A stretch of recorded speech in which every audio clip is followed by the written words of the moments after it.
to give Philadelphia a commanding lead, 20-0 at halftime. But Boston came roaring back in the second half. Johnny Walton to Frank Lockett, 86-yard touchdown. And the Breakers closed the score to just a 7-point difference. As the final seconds ticked away, John Walton missed on a fourth down pass into the end zone, and Philadelphia hung on to win 23-16. Today from Boston, ABC Sports presents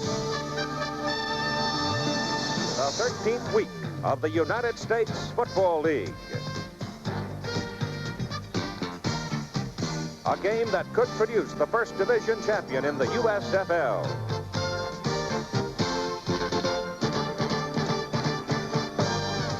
The Philadelphia Stars can win the Atlantic Division title today if they can get past the Boston Breakers.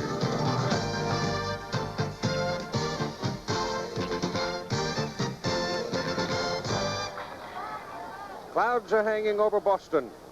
It is cool, and light rain showers are forecast for the afternoon as we settle in at Nickerson Field, Boston University, for this second meeting between the Philadelphia Stars and the Boston Breakers. And this ABC Sports exclusive brought to you by Dodge Cars, America's driving machines, and Dodge Ram Tough Trucks. By Budweiser, the king of beers. Reach for that distinctively clean, crisp taste that says Budweiser. For all you do, this Bud's for you. By Xerox, managing information around the office and around the world. And by Prestone 2 Antifreeze. Its advanced silicone silicate formula form a protective bond to lock out rust and corrosion of aluminum and all metal. Hello again, everybody. I'm Keith Jackson. We have an interesting football game for you today. We have had a rather interesting week in the United States Football League. The rumors continue rife that this franchise here in Boston may be moved. We'll talk about that at halftime with the president of the ball club. We also have Jim Gould resigning this past week as the president of the Washington Federals. We have some difference of opinion as to whether or not the new USFL franchise will be able to use San Diego Stadium. The Stadium Authority disagrees that 3 teams can use the same grass. And Craig Morton debuted as the head coach of the Denver Gold, succeeding Red Miller, and he won his opening game. I think the importance of today's ball game here at Nickerson Field in Boston is easily defined when you look to the Atlantic Division standings. Now, the Philadelphia Stars, on an 8-game win streak, have a record of 11-1. Boston is the only member of the Atlantic Division with an outside chance at catching Philadelphia. If the Stars should win today, they lock the division title because they will hold 2 wins over Boston. Of course, Boston needs the win to stay in the hunt for a wild card spot in the playoffs. In the Pacific Division this afternoon, there is a big ball game. Los Angeles, leading the division, is at Oakland, the second-place team. Looking into the Central Division, which remains the tough division of the USFL right now, insofar as the competitive factors are concerned within it, Tampa Bay still leading, but they've got to go up and play at Michigan. Chicago is second. Birmingham went to Denver on Friday night on a 5-game win streak, and they lost the football game to the Denver Gold. It was the game that marked the first job as a head coach for Craig Morton. Remember, Craig Morton was the quarterback of the Denver Broncos under Red Miller when they played in the Super Bowl. Well, Birmingham took the opening kickoff Friday night, went right down the field and scored on a 15-yard pass Bob Lane to Jim Smith. But Denver's defense stiffened some. Birmingham made some mistakes. Fred Mortenson's first start at quarterback for Denver options the ball around the left corner and into the end zone for a touchdown. Then there was another Birmingham turnover. They had 4 in all. Same kind of a play as Mortenson again reads well and goes in for the touchdown. And then the killer of Birmingham's 5-game win streak was this one. David Dumars, a 78-yard run for a touchdown after intercepting Bobby Lane. Birmingham scored late in the ball game. They missed the 2-point extra point conversion. And the Denver Broncos, with a rather weak offensive showing, the Denver Gold hung on to win by a score of 21-19.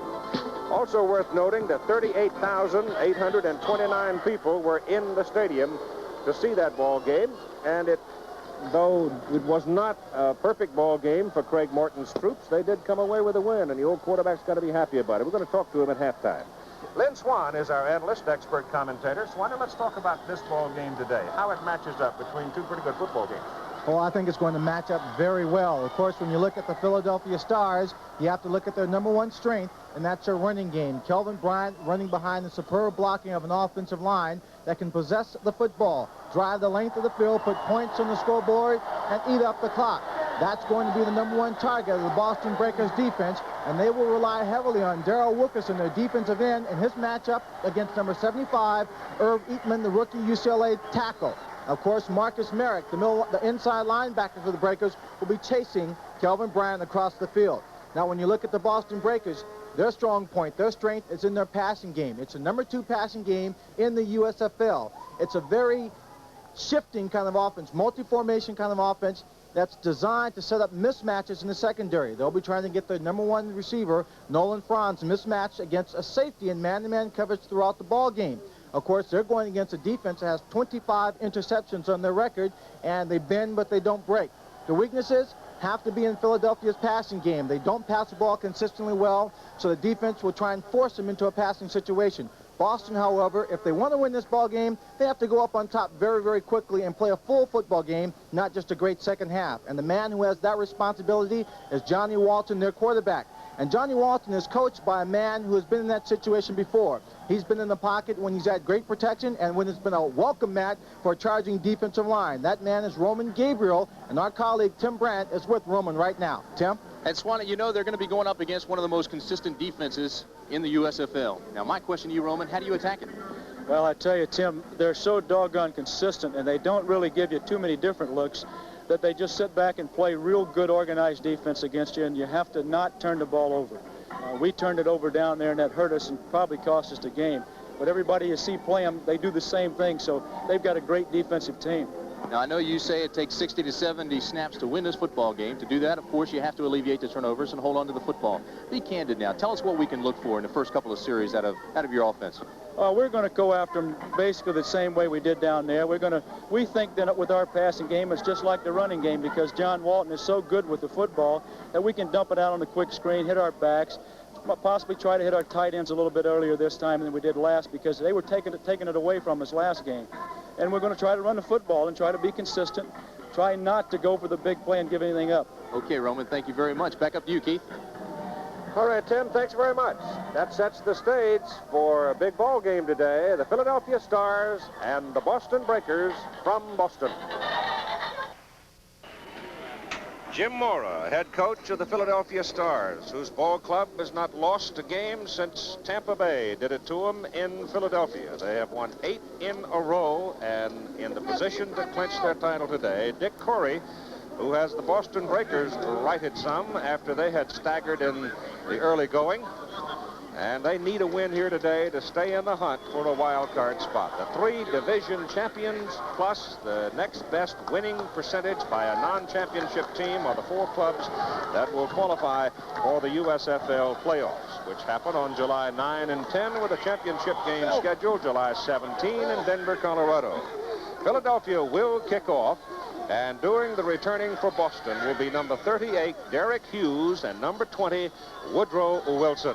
Derek Hughes joining the Boston Breakers late. He's a big rangy fellow from Michigan State. Woodrow Wilson has been doing most of the kick returning for them, and you can see that Woody is averaging right at 20 yards per kick return. The clouds are a bit low. We've had a little bit of a sprinkle of rain. Nothing heavy, certainly nothing like we had when we were here previously with the Oakland Invaders. The kickoff by Dave Trout is high in the air, and it goes to Wilson. Wilson from the 7-yard line comes one up across the 20 and takes it out to about the 27. There, the Boston Breakers would go to work behind Johnny Walton at quarterback, 35 years of age, formerly the head coach at Elizabeth City State. Richard Crump and Tony Davis are the running backs. Charles Smith and Nolan Franz, the wide receivers, and Bo Koash will start at tight end. So the first play of the ball game, and the ball is marked just short of the 28-yard line. Walton pitches the ball out. It goes to Dennis Johnson. Johnson, a 235-pounder out of Mississippi State, hammers it around the left side, and he gets the better part of 6 yards on the carry. So they do not go to the air with the first play of the ball game. Up front, Boston lines up with Lewis Bullard, 280-pound tackle, Jerry Raymond, 265-pound guard, Mike Catlin, 255-pound center. It is Greg Horton at a guard, 250 pounds. Mike McLaughlin is in there at center at 270, and Dan Hurley at 275. And it's second down, and let's say a short board for the Boston Breakers. Boston in the white uniforms, and Walton back to throw. Gets it away. The pass is complete to the tight end, Chris Combs. And Combs gets the first down for the Breakers as he reaches the 43. Well, Boston comes out doing what they've done best, passing the ball after running the ball the first time, and they've got to really try and keep them off balance. If you take a look at the defense that they'll be going against, Brooks, Howard, Mills, and Bunting at the linebacker. Sam Mills, the man to watch, who leads this team in tackles. And of course, Gibson, Warner, Lush, and Sutton have all combined for 25 interceptions. First down for the Breakers, just over their own 43. They play on the artificial surface here at Nickerson Field. Walton gives to Crump, Richard Crump, the 200-pounder out of Northeast Oklahoma. Gets across the 45. Then he is tumbled back. They'll give his advance up to about the 47. Glenn Howard, a rookie out of Minnesota playing inside linebacker, hit him hard. The officials for the ball game today. The referee is Tommy Miller, the umpire Tony Kramer, head linesman Stuart Ross, line judge Tony Viteri, back judge Mike Looney, and the field judge is Bill Schmitz. It is second down and 7. You've got 3 wide people on the field now, 3 wide receivers as Walton drops to pass. Walton's only been sacked 4 times. That one should have been picked off. Certainly could have been picked off by Antonio Gibson, the cornerback, as he was exactly in the right place. But he just simply didn't hold on to it as Charles Smith was sealed off. Antonio Gibson is easily the best cornerback on that field, and he should be very active in this ball game today. First play of the ball game, Herschel Walker, big run, 83 yards. New Jersey gets out on top of Washington 7-0. New Jersey trading the quarterback Bobby Scott over to Chicago this past week. I presume Jeff Napple is in at quarterback for them now. It is third down at about 7 for Boston at their own 47. Philadelphia with the nickel defense in there as Walton goes to the air again, and the pass is incomplete. He threw into double coverage that time. The pass intended for Louis Jamona, who had come in at a wide receiver position working out of the slot back. And so Boston now on 4th down will have to punt it. And Philadelphia that time had red shirts all over Johnny Walton's catchers. They sure did. The last 2 downs, on 2nd and 3rd down, they put in 5 defensive backs as Boston went to 3 wide receivers, and possessing the football, trying to get some points on the first drive it should have been an important goal for the Boston Breakers because they were so far behind in the first half of the first game against Philadelphia. Casarino in to do the punting for Boston. He stands 6'7", weighs 240, booms it out of there. It's a beautiful kick, averaging just under 40, and he knocks that one all the way through the end zone. That was a 53-yard punt with 12 minutes and 27 seconds to play in the first quarter. The Philadelphia Stars will get the football for the first time. Starting offensive unit for Philadelphia, familiar names: Chuck Fusina, quarterback; Kelvin Bryant, the I-back; Booker Russell, the blocking back; Willie Collier, Scott Fitzke wide, and Steve Folsom, the tight end. Fitzke finally shaking off nagging little injuries and getting back in there as the starter, but we'll see Tom Donovan a lot today as well. And so they come up with trips to the left side. Bottom of the picture, 3 wide. Send one in motion. That's the tight end. Give the ball to Kelvin Bryant, who's been their main weapon. And Kelvin is out for 10, 11 yards and a first down on his first carry of the ball game. Kelvin Bryant, of course, is second only to Herschel Walker in rushing. And Herschel has just broken an 83-yard touchdown. So Kelvin needs a big run today, a big game today, to stay in the hunt. You see the right side of the Philadelphia line. That's where Chuck Comiskey and Irv Eatman work, and they are tough. Eatman and Comiskey weighing 280 apiece. Double tight end alignment now for Philadelphia on first down from the 31. Bryant again, cuts it back inside, gets it up to the 35. The offensive front for Philadelphia, one of the main strengths of the ball club. Brad Oates, a tackle, 6'6", 275. Rich Garza, 6'1", 260 at guard. Bart Oates is 265 pounds at center. Comiskey and Eatman we told you about, and Steve Folsom, 6'4", 230, and Ken Dunnick, the other tight end, is 6'6", 240. It's 2nd down and 6. First pass of the day by Chuck Fusina. Oh, what a grab by Fitzke. Couldn't hold on to it, but he sure made a gallant try. Oh, just a little bit of glue in those hands. That's where, if Stickum were allowed in football, that catch might have been made. He comes down the field. He gets way up in the air, almost has a great one-handed catch, and would have had it had it not been for the hit right here. Loses it on the way down. Great effort. Comes up a little short. Woodrow Wilson was the man that came in, made the tackle. The ball sits just over the 35, where it is 3rd down and 6 for Philadelphia. No score first quarter.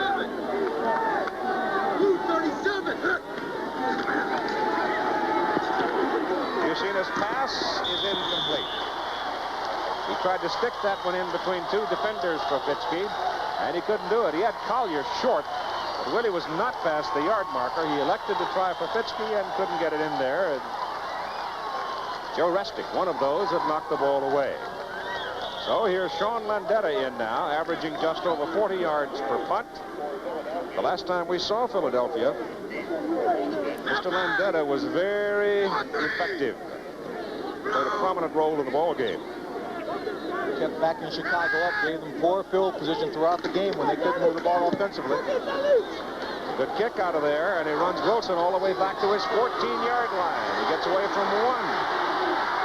But that 1 came back to get him, climbed right up his back. Mark McCants, the hot man for Philadelphia on the special teams. It's a 50-yard punt by Sean Landeta.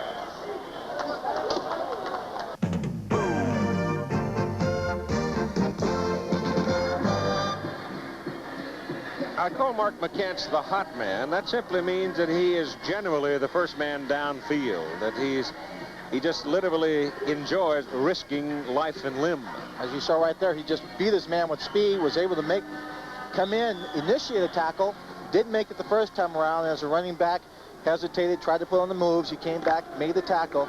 You have to have a lot of desire to go down on those special teams. The ball is on the Boston 19, 1st down for the Breakers. No score, first quarter. Richard Crump, the lone remaining back for the Breakers. He's got the ball, and he's got a hole up the middle. And he breaks it for a 1st down, out to the 35. John Brooks brought him down, and Mike McLaughlin and Greg Horton were key people in the middle of the line. Well, he said Richard Crump would have to have a good day in order for this Boston offense to be able to do all it's capable of. Here, he just gets some great blocking up front. They walled everybody to the outside. He cuts back. Now he's making that defense play a little bit more honest. They've got to respect the running game if he establishes it. Tony Davis is in now at fullback. He's the lone remaining back. And Walton puts it in the air, and it's knocked down at the line of scrimmage. Number 59 stuck his hand up, John Bunting, and slapped it down. The old pro, they teach him to rush, keep one hand free so you can grab a running back if he slips by you, or get a hand up in the passer's face. That time, low pass, he was able to get it up. He was going for a quick screen, a little short hitch pass to his wide receiver on the outside, but John Bunting has too much experience on the play. 2nd down and 10, 34-yard line of Boston.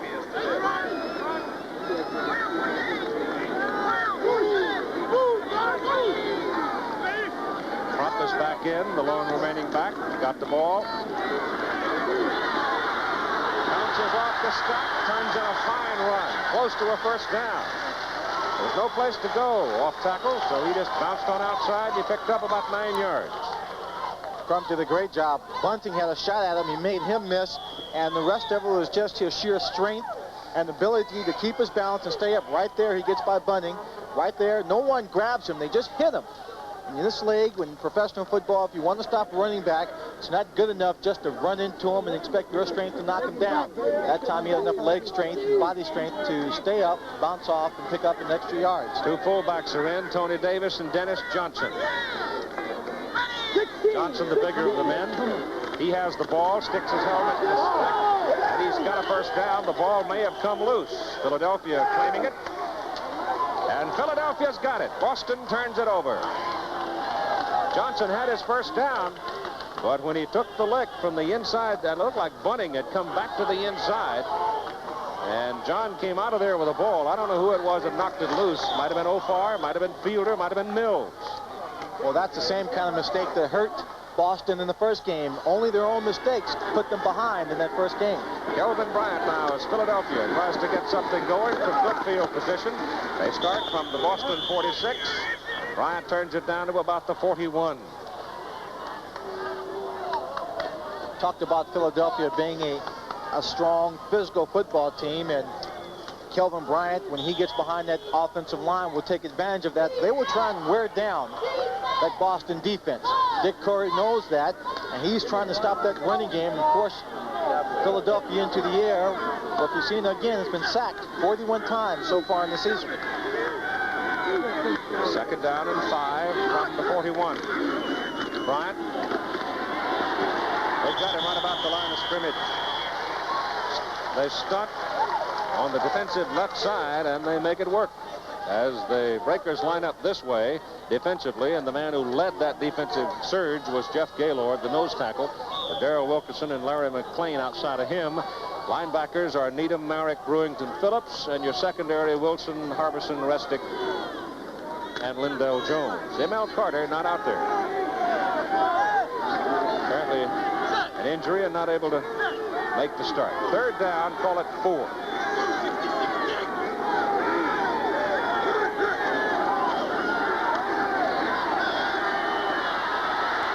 Yasina's caught behind the line of scrimmage, and it'll bring up a 4th down. Fighting his way in to make the play, Larry McClain out of Western Carolina. Sack number 42. That's the kind of pressure that the Boston Breakers would like to keep on him all day long. Force him in the passing game, then force the mistakes, stopping the drive, and then being able to convert that drive or that good defensive effort into some points and field position. Jamona and Wilson are the deep people now as Landeta comes in. John's first kick today, a 50-yard. Hangs that one up for Wilson, calls fair catch, comes up and accepts it at the 14-yard line. And so Boston stops Philadelphia. They get the football back at the 14. It was a 28-yard punt by Landeta. 8:02 first quarter. Breakdown of the Boston Breakers offense up to this point of the season with a record of 7-5. Going against Philadelphia, the Stars 11-1. They beat Boston in Philadelphia 23-16. But that game went to the final seconds before it was settled. Now Johnny Walton sets him up. On the 14, first down. Tony Davis, the lone remaining back. Walton will put it up. He's only been sacked 4 times this season. Goes to the short man, Davis. Looping out of the backfield, and the pass was a little high. Number 25, Scott Warner, came up and met his counterpart, number 25, Tony Davis. Tony Davis should have had that particular catch. And again, that's when you look at the Boston Breaker offense, we've seen already 4 different formations trying to create the matchups or the mismatches. And that time he had Tony Davis on the safety. It should have been complete. Moved him in a better position. Johnny has now missed 4 in a row. Dennis Johnson is in there at the fullback position now. Second down and 10 Boston. No score first quarter. Walton again. This time he goes to Johnson. Johnson gets a little help on the corner and comes out for a first down. That's a good tough run by Dennis Johnson. Very good run. And he got some great blocking by Charlie Smith and the rest of the guys. It's a screen all the way, and when it's set up, the offensive line, it's just creating a wall to the outside, as you saw it there just to the left of the screen. He gets some more help down the sideline, and he's able to pick up enough for a first down. Big Dan Hurley, number 62, 275-pounder out of Nebraska. He's out in front of it. The ball is just over the 25. Now the Breakers have a little more breathing room.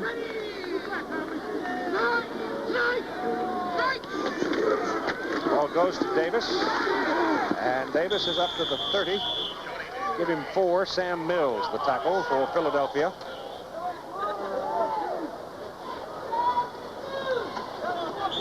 Sam Mills, the little man who's been so active, leads that defense, gets him emotionally up for ball games. He's everywhere on the football field, and he'll be tailing Richard Crump in passing situations, and that should be a pretty good matchup to look for throughout the ball game. Second down and 6 for the Breakers. Davis out, Crump in.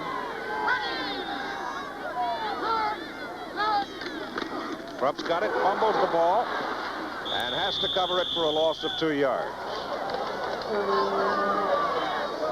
Well, so far in 3 possessions for the Boston Breakers, they fumbled the ball twice, lost it 1 time, almost threw an interception, and it's very reminiscent of that first half again that we saw. The mistakes hurting themselves, not executing, maybe just a little bit too tense and uptight with the pressure on them in this ball game. Quite obvious that Richard Crump was looking for somewhere to run, and he didn't look the ball into his possession. Now they go with 3 wide receivers. Smith, Lockett, Franks. Nickel defense for Philadelphia. 3rd down and 7. Blitz is on. Walton back. They pick up the blitz. Throws the ball to Dennis Johnson, and again, a Boston running back isn't concentrating. The ball just slips away from him as he was looking again for some place to run with the ball, and it brings up 4th down. Now that time they were trying to set up the screen. Johnny Walton will come back. He'll look to his right, fake it there a little bit, give the lineman time to run out, and right there, the ball wasn't in his hands, and he was turning downfield. Had some pretty good blocking there, too. Scott Werner is deep. Casarino in the punt. He's out of the University of Washington. First kick was 53 yards.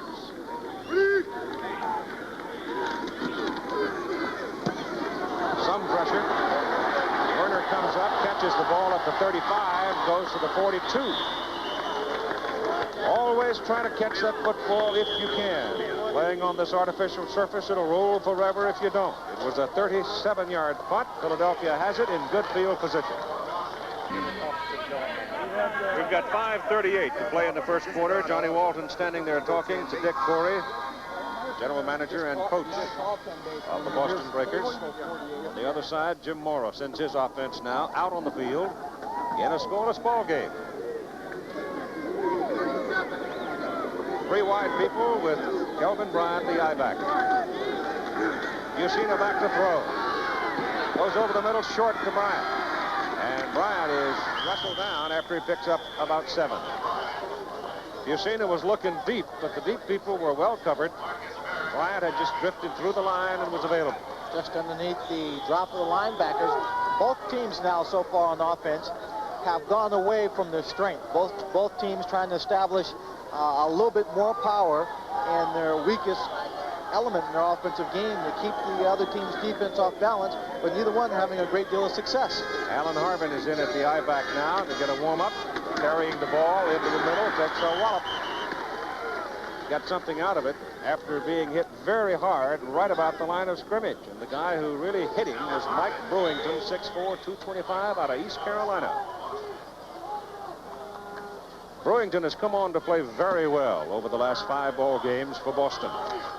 Bryant is back now. Harvin leaves at the tailback or I-back position for Philadelphia.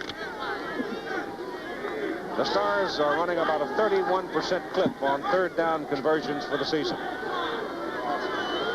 You're looking at 3rd and a yard and a half here. Ball snapped at midfield. Bryant turns the corner with it and gets a 1st down and then some, as he gets it to the 43 of Boston. Again, Vic Kaminsky out in front, making a good block on the play. Number 32, Booker Russell, the fullback, getting a block on the outside, opening the holes for Kelvin Bryant. Right there, he's got all kinds of room, but picks up the 1st down and a few more yards. Chuck Kaminsky. Or was it Carl Peterson said when he called Chuck and asked him if he wanted to play football in Philadelphia, he said, "My pickup is loaded. I'll be there tomorrow." Bryant again on 1st down. And Kelvin runs into a stack. Number 56, Marcus Marek, and number 73, Larry McLean. Here's Tim Brent. Thanks, Keith. Johnny's already thinking about the next Boston series. Johnny just talked to the coach, Dick Corey. What was said? Well, you know, we just have to hold on to the football. We have had people open, and, you know, they just haven't concentrated far enough to get the ball in their hands before they make a move up the field. I think if we narrow down on those type of things, we'll move the football. Are they showing you anything unusual? No, basically they're showing us everything that we have expected through film study. They did come in 1 jack blitz, you know, a safety blitz. And now we are ready for it. Okay, Keith. Get Timmy. 2nd down, 8. Ball at the 42.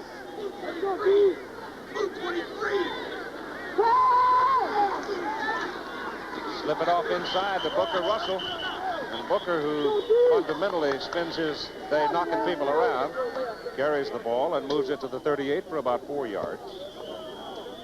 Philadelphia with the 3 wide receivers just trying to create a feeling of a pass about to be thrown. Gave it to him quickly up the middle to try and take advantage of having the defense spread out. And it's good enough for about 4 yards. So we now have third and about, well, third and a long 4.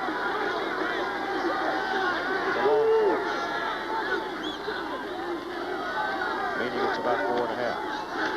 Busina back to throw it. They give him all day. Dives for the marker, and he hit the chalk out of bounds, right about the line of scrimmage. So he is short of the first down. As he tried to turn it down the sidelines, he hit the boundary. That time there was a secondary of Boston that provided great coverage, blanketing all the receivers, not giving Fusini anyone to throw to. He had 4 people on the rush. They contained him very well, kept him inside the pocket. Then he was able to escape, but the pressure forces him out of bounds. That time, give the credit to the secondary for the great coverage. The ball sitting at the 38-yard line. That's a little bit out of David Trout's range, so Landetta comes in to do the punting. Sean, 50-yarder and a 28-yarder, but the 28-yarder was effective enough because Boston had to fair catch it back at the 14.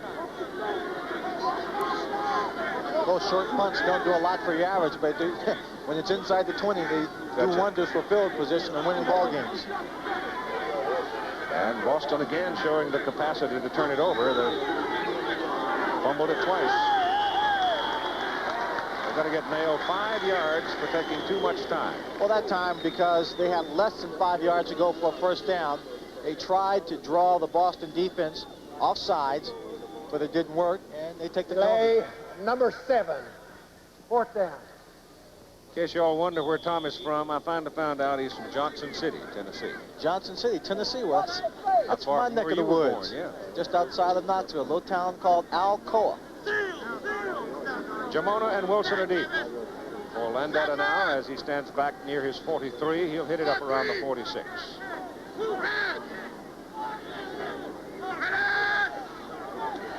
Good snap. High hanger.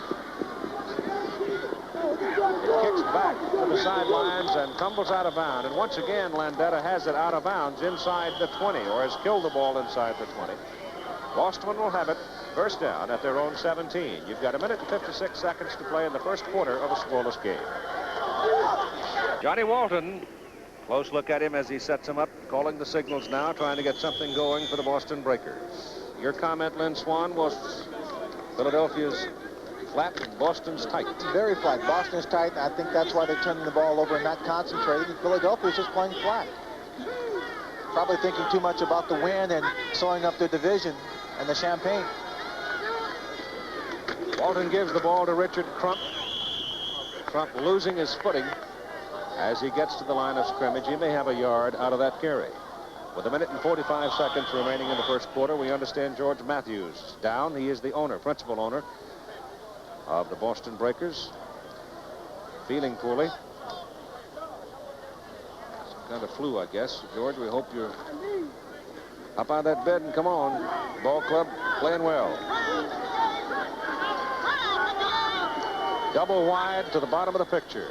The third man is at the top of the picture. And they're all flyers as Walton works out of the shotgun, gives the ball to Dennis Johnson. Johnson delays for a moment, trying to find some place to go. But in so doing, coming up out of the secondary, Roger Jackson, Scott Werner, Mike Lush, and the outside linebackers on that side, Mills and Brooks. He kind of got tied up with his center, number 53, Mike McLaughlin, and he just couldn't get away. They tried to draw, didn't work right here. Oh, excuse me, that was number 72. Louis Bouillard, who was in this way, and frankly, he was just probably dropping back to give pass. His man didn't rush, and he was standing there flat on his feet and in the way. So it's third down and about 9. High snap out of the shotgun, but Walton gets it away to Davis, and that, folks, is a hit by Mr. Sam Mills. Hello, number 54. Little man, Sam Mills. see he's got his glasses on. He doesn't like to wear contacts, so he wears those protective glasses under his helmet. And Johnny Walton can't be too happy at this moment with the performance of the offensive team. Again, the defense of Philadelphia is not really stopping them. They're stopping themselves. If Scott Werner handles it cleanly, and he normally does, Philadelphia will again have good field position. Kick is out of there by Casarino, and it's a dandy. Werner back at the 26. And he comes all the way back to the 42. So he returns the ball 16 yards. Tim Smith brings him down. It's a 49-yard punt by Casarino. First quarter is over. And we have no score after one period of play at Nickerson Field, Boston University.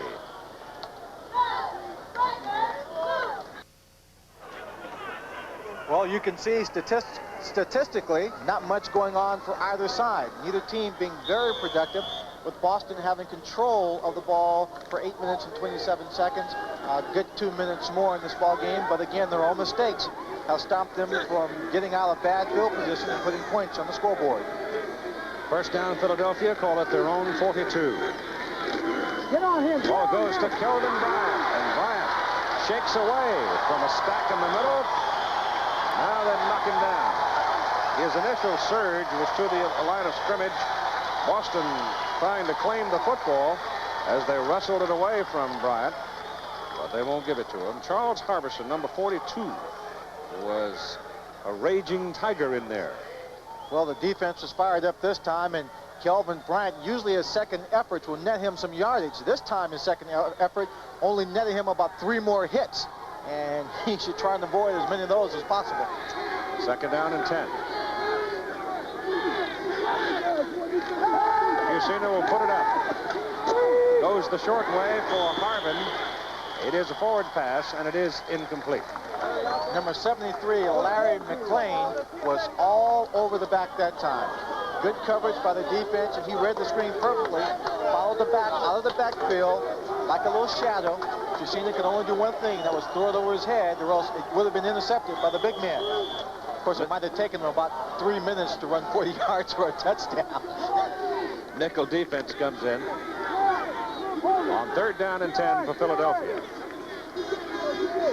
Neither offense particularly productive so far in the ball game, as we are just into the second quarter of play. And from high on one of the buildings at VU, we'll look down on it as Fusina goes to the air over the middle. Fitzke, and he hits him. And Fitzke is down at around the Boston 42 for a Philadelphia first down. Fitzke did a good job. They're playing a zone, and right there he just cuts right behind the safety. He's dropping back Rustic in the zone, makes a nice little catch, takes a hit, but not too bad. Fitzke coming back after having a hamstring injury. This is his first start in about 3 weeks, I guess. So the Stars are working now from the Boston 42. A record of 11-1, and can clinch the division title today. Give it a Bryant. Caught behind the line of scrimmage by Darrell Wilkerson, a big guy out of Houston. One of Bill Yeoman's players, and Kelvin Bryant is hurt. Getting up very slowly. And is hobbling. Right ankle or knee. He's leaving the game. You can see right there on his right leg a little extra padding on his knee. Darrell Wilkinson, he's a man on the inside. He reads Irv Eatman pulling right there and shoots right up the middle and makes a play on Kelvin Bryant. Good read on Darrell's part, and he hobbles off the field a little bit. Loss of 8 yards, back to midfield. Second down, 18.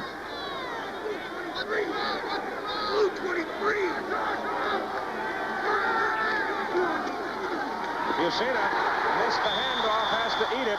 And a loss back to the 48. Alan Harvin seemed to be the man for whom the ball was intended. By the time Charlie got there, Alan was gone.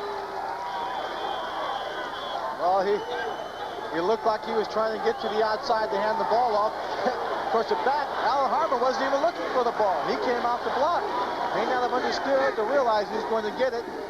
Alan Harvin coming in for Kelvin Bryant, who is a very talented running back, works hard, and Jim Morris said he doesn't worry at all when Alan Harvin's in the ball game because he produces for him. So it is 3rd down and 20. Philadelphia from their own 48. Yusina goes short with it, and Harlan drops it. Production's off today. Harvin doesn't get the handoff the first time around. Then, what should have been a sure catch, he lets it go right through his hands. I'll tell you, a little fired up defensive play by the Boston Breakers, and they stopped this team cold. Now it's up to their offense to try and get a little momentum going on their side. Landetta to punt. Jamona and Wilson are deep for Boston.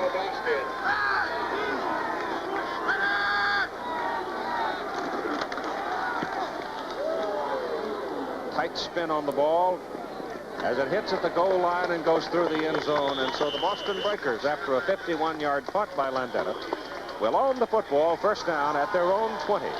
No score, 12 minutes to go, first half.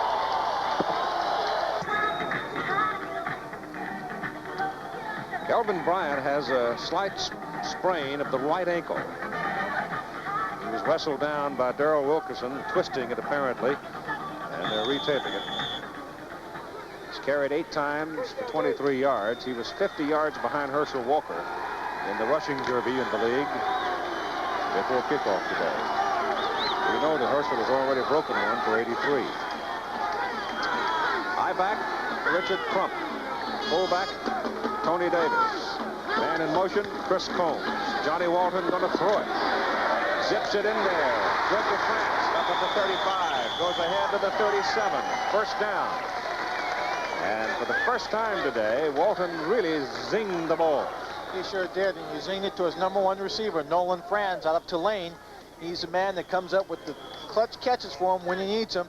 Simple little hook route, little play action pass to keep the linebackers at home a little bit more so you can get the ball over their heads right there. Throws it to the outside. Number 23, Antonio Gibson, is there to make the tackle, but not stop the play from being complete. Anthony Steeles is in at the I-back position, number 33. He's out of Nebraska. Played wingback for Tom Osborne. Pump fake over the middle and incomplete. And the pass intended for the tight end, Chris Combs. And again, if Combs had turned his head to look for the ball a little sooner, he would have caught it because Walton put it in exactly the perfect place to put it. He sure did. He just came down there, a little fake on Walton's part. Combs went down, split the corner and the safety, and trying to get downfield into that open seam, he had his head, bent down, straight ahead, just didn't turn around and look for the ball. Couldn't gauge it, couldn't judge it to make the catch. 2nd down and 10, Boston from their own 37.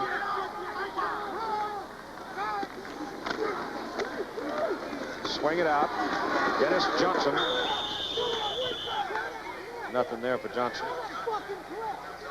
That time the defense just read it perfectly. The entire defensive line was running out with the screen and had it covered. No place to go. It'll be 3rd down and still close to 10 yards.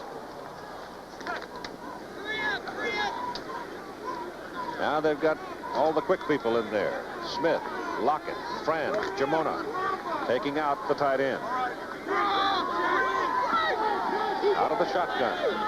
He's now got 5 people to consider as possible receivers.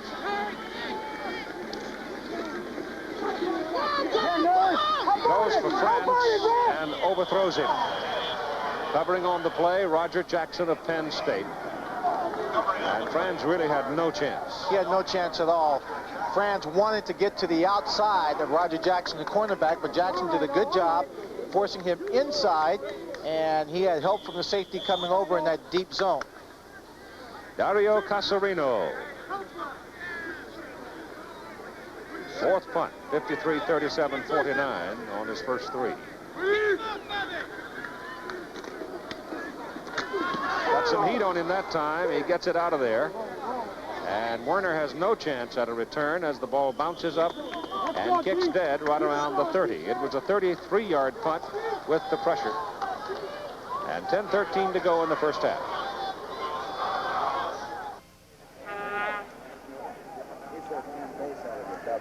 They're working on Kelvin Bryant's ankle right now. Keith, they have put a pad on both sides of it. He's tried to walk. His shoe is off. It is very painful. He just said that he doesn't know if he'll be back in the ball game. It does not look to be a sprained ankle. Maybe a deep bruise right above the ankle. Nonetheless, they continue to work on it.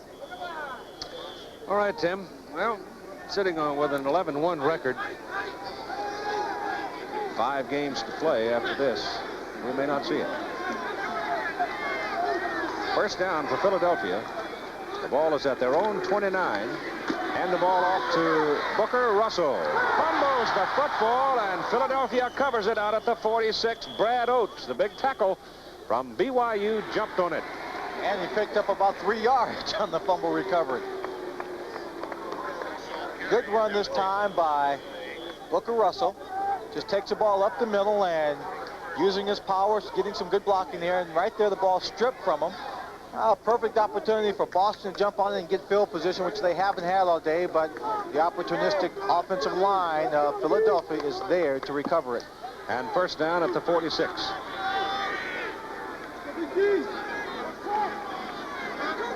Timeout. Fusina looked around, didn't have the alignment that he had called for. Looks to the sidelines and calls timeout. He also had only 4 seconds remaining on the clock. So he spends a timeout with 9:37 to play in the first half. Score in that New Jersey-Washington game.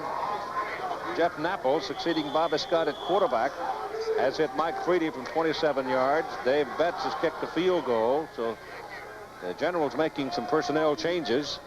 Washington scoring, coming on 2 field goals by Vitiello. Herschel Walker broke an 83-yarder for a touchdown the first play of the ball game as Fusina goes down the middle for Donovan. And Tom Donovan, who played with Fusina and Fitzke at Penn State, pulls it down at the Boston 34. A big gain for the Stars. That's a big game for the Stars, and Donovan's limping off the field. The middle of that field is wide open, as you see right there. Good picture of how open you can get when you spread out a zone defense and you run into that open area. Donovan here, no move, just reading the defense, curls it in, gets down low, makes a good catch before he's hit and called down at about the 34-yard line.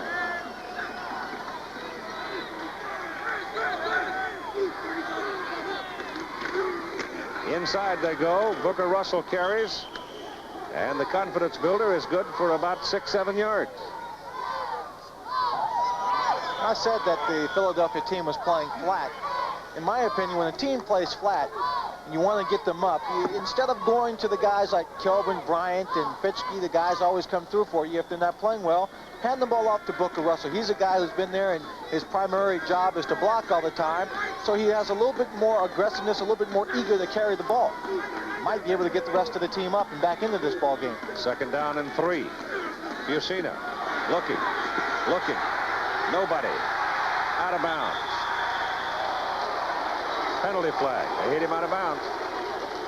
So that'll cost him a personal foul. Joe Restic. Joe got him a little late. Fusina obviously running to the sideline to get out of bounds, trying to avoid the loss or getting hit. Just shouldn't have been hit right there. You see a little blocking there. He screens off his man. Now the chase is on. Right here, Fusina's headed right towards the sideline and just shoved unnecessarily out of bounds. And that's the reason for the flag. He missed Billy Edwards, our man on the sidelines, by just barely. Hang in there, Billy. They'll get you yet. Go. Those people on the sidelines have to have quick feet. The photographers, Billy Edwards, and all the media that's on those sidelines. You get points, bonus points. Personal foul. Late hit out of bounds. First down. Referee Tommy Miller defining it. And that moves Philadelphia now down in scoring territory. First down at the Boston 14. Very deepest penetration.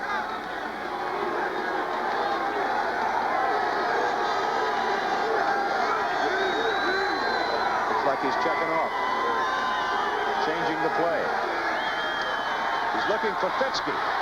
Somebody hit him from behind, forced him to change, and he goes the other way, and the pass is incomplete, intended for Willie Collier.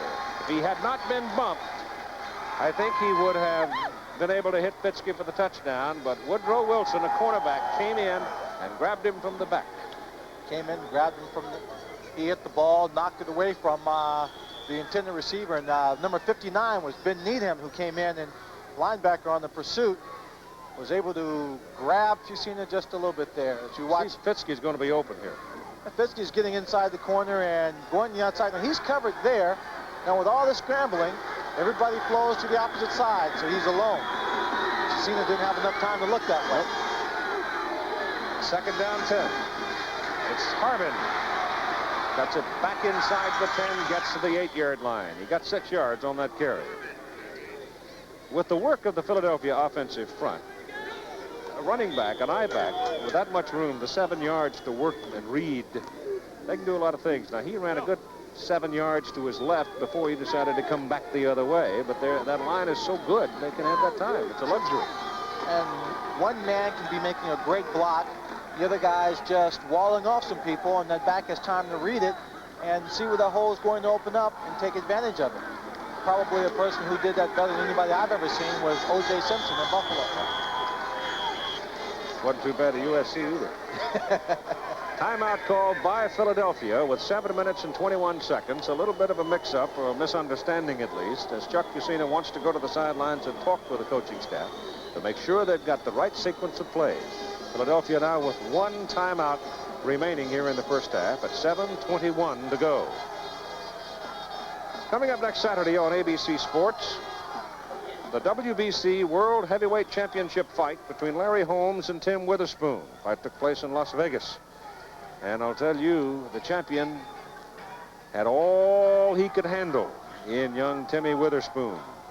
Well, there are a lot of people who thought that Tim Witherspoon actually won that fight, and there were a number of people in the audience who weren't real happy about the decision, so it should be an interesting fight to see. I was a little surprised because I had covered Tim Witherspoon. I'd seen him as an amateur and had done a couple of his professional fights. And the 2 fights, pro fights I had seen him, he had not been particularly impressive. He's a baby, but he certainly has enormous potential, and I'd really kind of like to see Larry Holmes go out undefeated. I really would. He's a fine man. Well, it's been a long time since we've had a champion in the heavyweight division who has gone out undefeated and stayed out. Yeah, stayed out. That's right. Once you get out, stay out. Well, Chuck Fusina was out talking to Jim Morrow, but the game's just really beginning for him here in the second period. He's got to try and convert this drive into a touchdown after conferring with Jim Morrow on the sidelines. Third down, 3 for a first down. Ball is on the Boston 8. Boston defense has played very well. On the throw. Got a problem. He's down. Back at the 18. Tommy Miller, the minute contact was made by the defensive player on Fusina, the quarterback, the defensive player being Jeff Gaylord, big guy out of Missouri. He blew that whistle bang right there. Well, some of the coaches have been complaining that the whistle hasn't been blowing soon enough to protect quarterbacks. That time it was. Chuck Fusina was looking for Willie Collier on that play, on a little quick out and up. But as soon as he turned upfield, he was hit by the cornerback, and the play was just stopped cold. It'll be a 35-yard field goal try by Dave Trout. He's 5 out of 9 from this distance this season. Jim Cron holds it, and Trout hits it and hooks it just inside the uprights. Good. And so at 6 minutes and 42 seconds to play in the first half, we finally get some scoring as Philadelphia takes a 3-0 lead.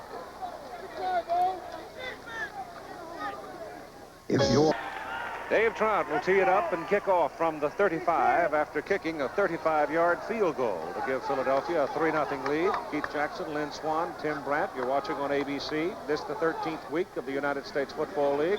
Philadelphia Stars, record of 11-1, trying to win here today in Boston and clinch the Atlantic Division title. That kickoff is hooked toward the corner and kicked into the end zone.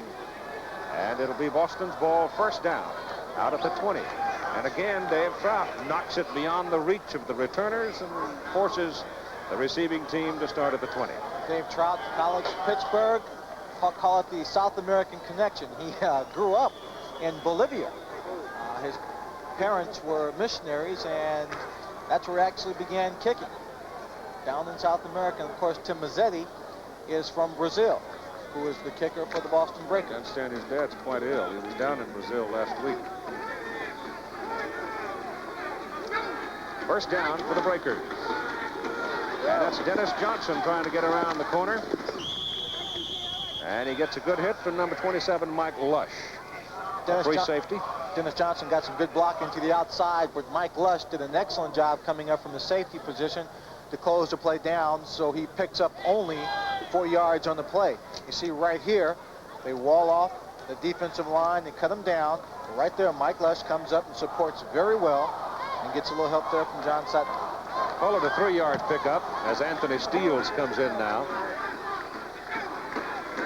At the I-back, Steele has the ball. Anthony is a speedster, but when there are trees falling on you, it's hard to run.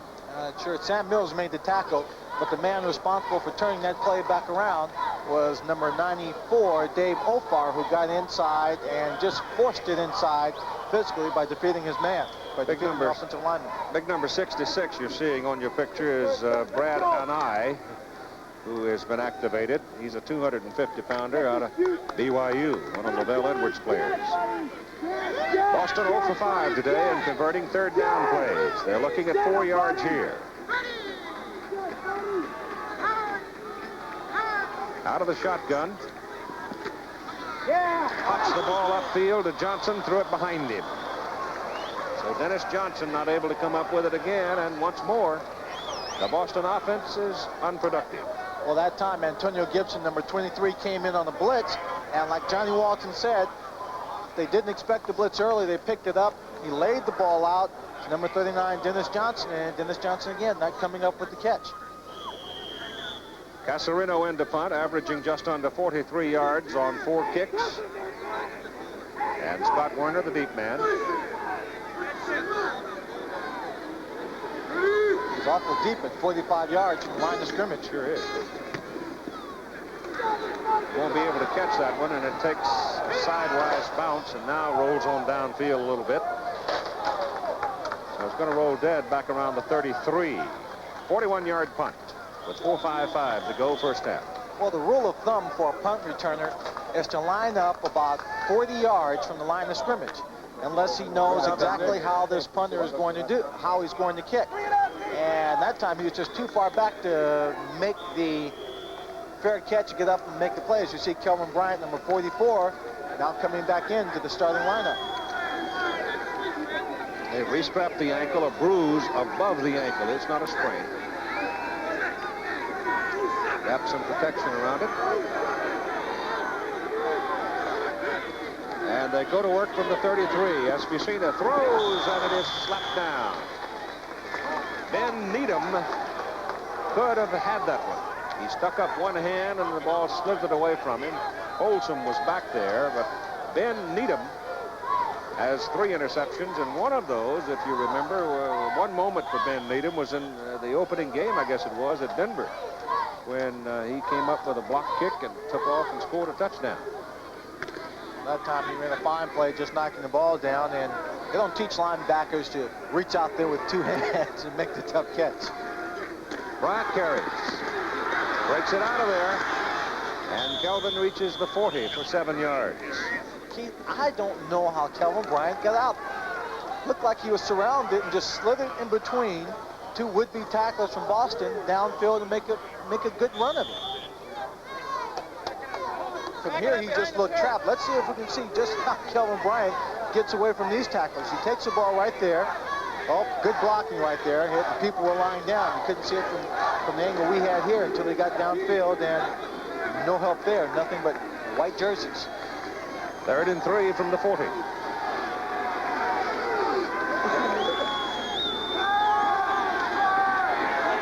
Busina goes to his tight end, Folsom. And Folsom is going to be right up around the marker. He had to get it to the just short of the 44 or beyond the 33. He's close to his first down. Joe Resnick had a good hit on him. Yes, he did. He was wide open, too. He just came out, ran a little short route there to the outside, and nobody was on him. They stopped the clock at 3:49. Coming up at halftime, an interview with Craig Morton, whose first game as head coach of the Denver Gold was a success on Friday night. We'll also talk to Bob Caporal, president of the Boston Breakers, about the rumor of this franchise being moved. It is a first down for Philadelphia by the length of the football. So Folsom knew where he was. He had to go down on one knee to make the catch, and instead of giving ground to avoid one tackler, trying to avoid that one tackler, he held his ground, and the ball was marked where the contact was made. Been all kinds of happenings going on in the city of Boston this past week. Harry Mangurian saying that he's going to sell the Celtics. And of course, Bill Fitch resigned. There's a lot of noise around here this past week. That's Bryant. Nothing doing this time. He's going to lose some. He ran right into outside linebacker Ray Phillips, and Phillips just stood up. 28-year-old, 5-year NFL veteran out of Nebraska. Held his ground. Ray Phillips did a good job just turning the play inside, holding his ground. I thought Kelvin Bryant misread that play to a certain degree. I thought he should have turned it upfield, and maybe he's concentrating a little bit on that ankle of his and doesn't really want to cut too hard on it. Breakdown on the Philadelphia offense so far in this ball game. They lead 3-0 on a 35-yard field goal by Dave Trout. On 2nd and 11, it's Fitzke with a catch, and he reaches the Boston 37 for a Philadelphia first down. Well, Scott Fitzke doing a good job working inside those zones. You've seen it, reading it very, very well. As we said, the passing game of Philadelphia is not its strong point, but they're going to stay in this ball game and get some more points. The way they're running the ball right now, looks like their passing game is going to have to come alive and bear more of the burden in this particular game. In each instance in which Philadelphia has made the move downfield, it has been, if you've seen it, to Fitzke. That one is deflected, and the linebackers trying to reach it. Nobody could get to it. Merrick and Brewington, both of them trying to grab a hold of the batted football. I don't know who tipped it. It might have been it might have been Ernie Price. Ernie Pierce. Ernie Price, number 68. Seen him looking for the quick pass. Yep. Nope. Number 75, Darrell Wilkerson. Gets inside. On those quick passing plays, the offensive line has got to chop down those defensive linemen so they can't stand up. It's not a lofty pass he can throw. Bryant throws it over the left side. That's good for 6, maybe 7, with 2 minutes to play in the first half. 2 minutes to go. Timeout is called. Philadelphia leads Boston by a score of 3-0. Announcement furnished courtesy United States Football League. 2 minutes to go, first half of play. Philadelphia on the move now. They have the football, 3rd down and 4 yards to go. The ball is at the Boston 32.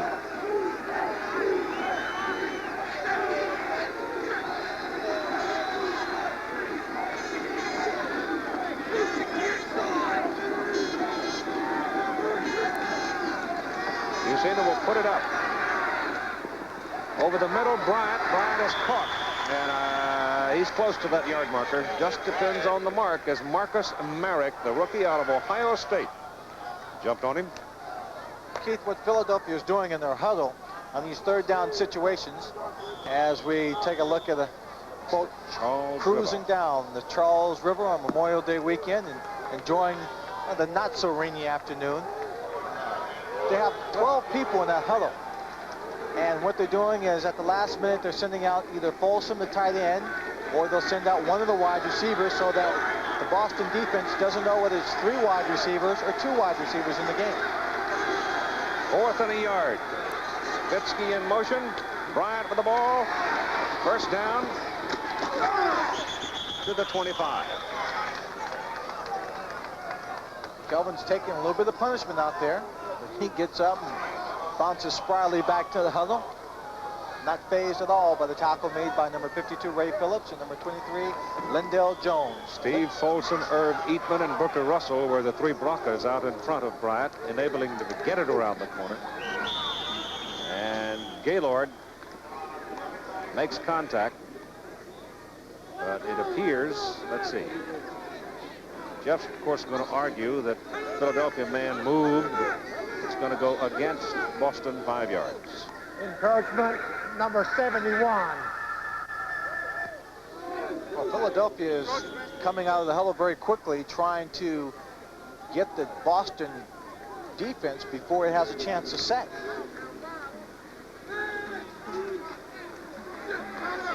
First and 5 from the 20 for the Stars. They lead 3-0. 57 seconds to play. That's Alan Harmon with the ball. Gets around the corner, turns it a big game as he goes to about the 8-yard line. It'll be first down and goal to go Philadelphia. Once again, Alan Harmon substituting, coming in for Kelvin Bryant. Does a very, very good job, again, running behind. What else? The right side of the offensive line. Good block right there by Booker Russell. Spring him to the outside. That's 3 carries now for 20 yards for Alan Harmon. Booker played his college football for Jim Wacker down in Southwest Texas State. A lot of good ones come out of there. First and goal, Philadelphia. You've seen it to throw it. Lofts it into the corner, Folsom. And just off his fingertips. Defending Joe Restic, and Joe apparently tipped it just enough. Joe caused a little confusion. Of course, Joe didn't look like he could get up too high to get his hand on that ball. Well, they got a mismatch physically. Folsom 6'4", 230, Restic 6'2", 195. Folsom just can't hang on to this one. He goes up, and he's way up in the air above Restic. Restic just caused a little break in the concentration, which was enough to have it go incomplete. Bryant is back now, and they've got him lined up in a slot position on second down and goal.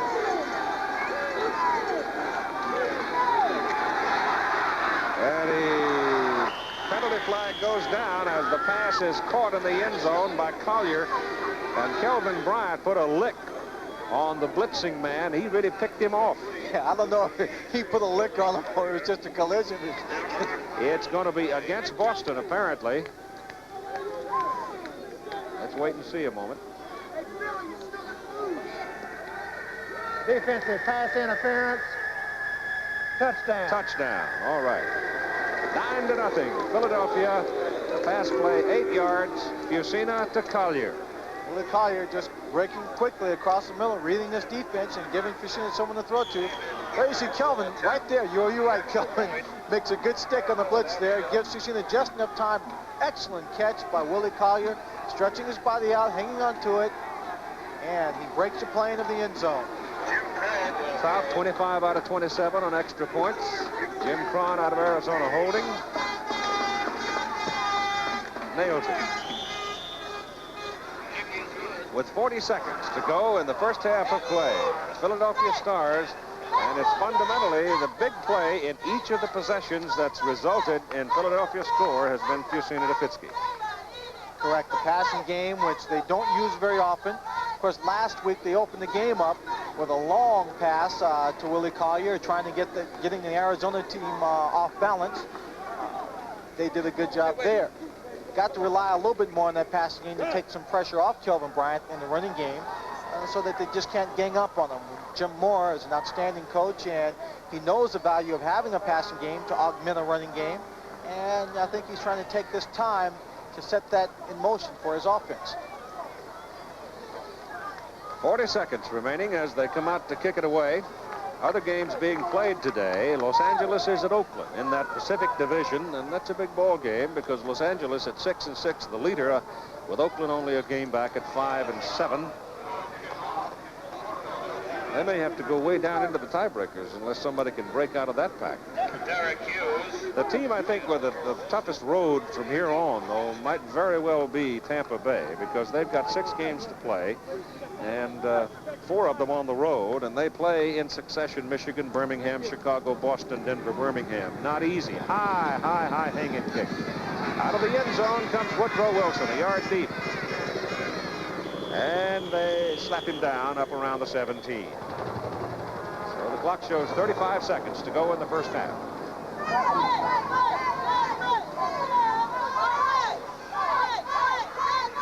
Games tomorrow night. Arizona will be at Chicago, and Tampa Bay will be playing at Michigan. And I would think that a lot of folks in the Detroit area might want to come back from their Memorial Day holiday a little early to see that ball game, Tampa Bay, Michigan. That should be an exciting ball game. Michigan hot on Tampa Bay's track, knows a win would really put them in striking distance. Out of the shotgun, Johnny Walton. Over the middle it goes, complete with Tony Davis. Curls it back inside, trying to find some help. Tony Davis lost a couple yards trying to find a little running room. Just turned it around, curled back, lost 2 yards on the play. 2nd down and 4 with 14 seconds. They go short again. That'll stop the clock as he picks up the first down, what appears to be the first down. Louis Jamona with 4 seconds remaining. Boston running without a huddle now. Their 3rd successive play. Clock stopping with the change to be moved if, in fact, they have the first down. They do. 4 seconds left on that clock. Just bump one up.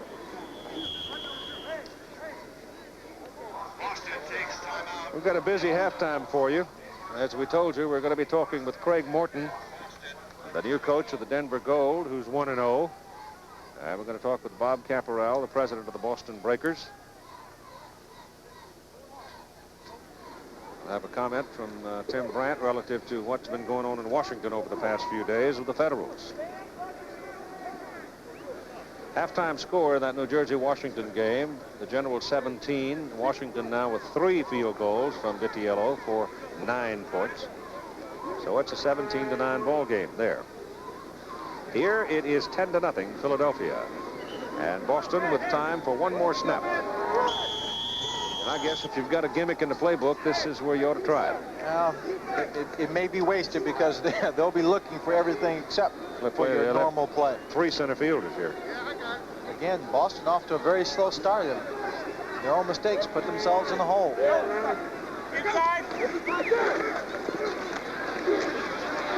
Walton rears back and throws it just as far as he can, and it's intercepted. Picked off by Antonio Gibson. That ends the first half of play. There's a penalty flag down. So let's see about that. If it's on Boston, the half is over. If it's on Philadelphia, they'll get another play. Procedure, Boston, half's over. So at halftime, here at Nickerson Field, Boston University, alongside the Charles River, it's Philadelphia 10, Boston nothing. Philadelphia trying to clinch the Atlantic Division title. We'll be back for halftime after this message and a word from our local stations.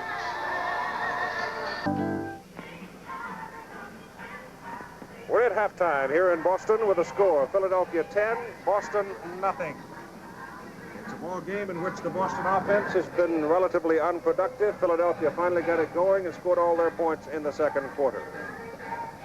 Well, as we told you, one of the big moments of the week, insofar as the USFL was concerned, involved the appointment of Craig Morton as the new coach of the Denver Gold. Of course, Craig was the quarterback of the Denver Broncos when they played under Ed Miller in the Super Bowl. So Craig Morton is our special guest as our USFL feature, which is brought to you by MAI Basic 4 Computers. We are the solution. So now let's switch over to Denver and visit with the new head man of the Denver Gold, whose team had a 21-19 victory last Friday night in Denver. Craig, congratulations.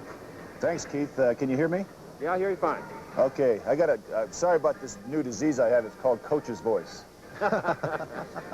Well, I saw you agonizing. I thought your temples might be sore from pounding on your head the other night when your team made some mistakes in the ball game. But still, it was interesting to me to watch you open with a bomb. You put Fred Mortensen in there and just let it fly right off the first play. That means, I guess, you're going to change the style a little? Well, I plan on doing a lot of that. We just got to get some consistency in our offense. Of course, if anybody did see the game, we play good defense and our special teams play pretty well, but our offense has kind of been sluggish because we just make little mistakes and we just haven't had a quarterback that's been in there long enough. But hopefully this week we'll get some repetitions on some of the things I want to do and we'll be a little bit more successful. With a record of 5-8 now, you conceivably still have an opportunity to make the playoffs.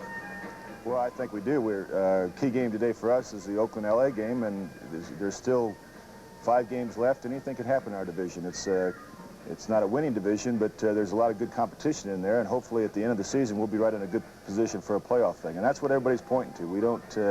I didn't come in here to finish the season and just pretend like things weren't going to happen, because I feel that anytime you take a position like this and the team's in a good shape, that we have a good chance to get in a good position for the playoffs.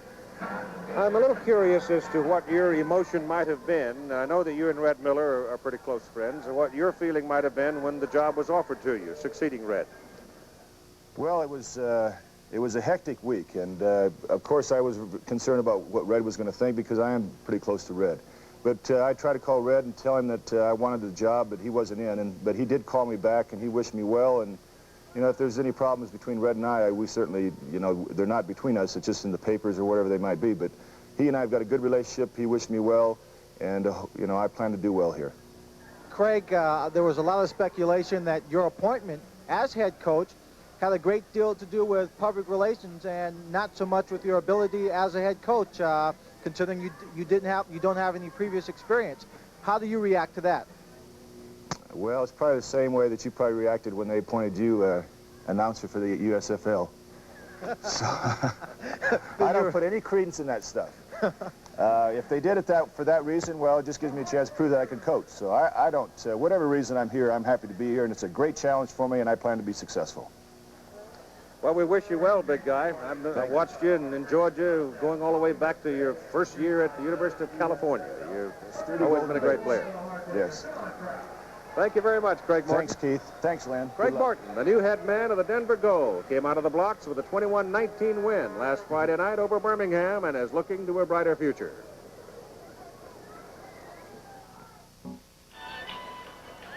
Halftime in Boston. Philadelphia leading the Breakers by a score of 10-0. And this ABC Sports exclusive being brought to you by Anheuser-Busch St. Louis, brewers of Michelob. Some things speak for themselves. By Dodge Cars, America's driving machines, and Dodge Ram tough trucks. By Lee, two-stage maxi filter, the oil filter, built with 2 stages because today's engines can work twice as hard. And by Honda Motorcycles, inventors of the ATC three-wheeler. Honda, follow the leader. Now, let's spend some time with Bob Caporal, the president of the Boston Breakers. And my first question, Robert, is obvious. Is there any depth, any substance to the rumors that this franchise may be moved for next season? Really, all we're doing is we're taking a hard look at where we should be playing in the city of Boston. It's become obvious to us that we would like to have a better facility in which to play. We think our team deserves a better facility. We think the fans deserve a better facility. Not that Boston University hasn't been great for us for a start-up here within the city of Boston, but it's just a little too small, and it needs just a little too much for Major League professional football. So what we're going to do is take a real hard look at what other possibilities we have within this area to improve our facility so our football team and our fans have a better place to play and watch the game. You didn't mention Jacksonville. Now, I have heard that on 2 or 3 occasions where a group in Jacksonville had invited you to look at it. Actually, there is a man in Jacksonville who's interested in getting into the United States Football League. We often get calls from people from around the country who are interested in coming into the league, and I think some of them feel that it might be easier to come into the league with an existing franchise rather than try to build a franchise. So we've had those kind of calls. We have absolutely no plans at this point to move anywhere out of Boston. George Matthews had talked, I understand, with Harry Mangurian. about the possibility of going to the Somerville area for a stadium. He had talked with other people in Boston about the same thing. I know that George is willing to assume part of the burden of constructing that domed stadium, but now Mangurian says he's going to sell the Celtics. Does that crimp the hope of a bigger stadium close in? No, actually, the problem that the Celtics have, I think, is unfortunately symptomatic of the problem here in the city. We have great sports franchises in this city, and yet we don't have great facilities or any single great facility in which they can play. The Bruins, the Celtics have struggled for years in what I think is an inferior facility compared to those across the country. And so I understand what Harry Mangurian is going through. We have talked to the people who are attempting to put a new arena together here in the city and have suggested that the way for the city of Boston to catch up with all the other great facilities across this country is to do a single-purpose dome stadium facility in which you could have basketball and hockey plus football. And we think that would be the way to go in this city, to do it in one facility rather than attempt to try to have a stadium built in one location and an arena in another. I hope you're successful. Thanks very much, Steve. Bob Caparell, president of the Boston Breakers, commenting about the future of this franchise. Another franchise in the USFL has been wobbling some. That's the one in the nation's capital, the Washington Federals. Our colleague Tim Brandt is a resident of the area. Here are his summary comments on what's been going on down there this week. Keith, the situation in Washington is this. Club President Jimmy Gould has handed in his resignation. That resignation has been accepted by the general partner, Burl Bernhardt. Now, they are interpreting that in Washington as abandoning ship, a sinking ship, because Washington has lost 11 games. But I spoke with Jimmy Gould even again this morning, and he assures me that he is not abandoning ship. It simply is a better opportunity for him. He will go to the Tampa Bay Bandits. He will be involved with the football franchise there, which the owner, of course, is John Bassett. He will also be involved in the movie productions that Bassett has and his real estate holdings. So for him, it is a better opportunity. But there is no question about it. There is a panic situation in Washington. Jimmy Gould will remain in the USFL. He is on 5 committees, including the expansion committee, and he was one of the founding members. The panic situation in Washington is this. They have lost 11 games. They need some better ball players. They do have some quality in Craig James, some of the wide receivers, but it is not a good situation now. The owners will have to put more money into it, and I think they can survive in Washington. If they do, stick with it.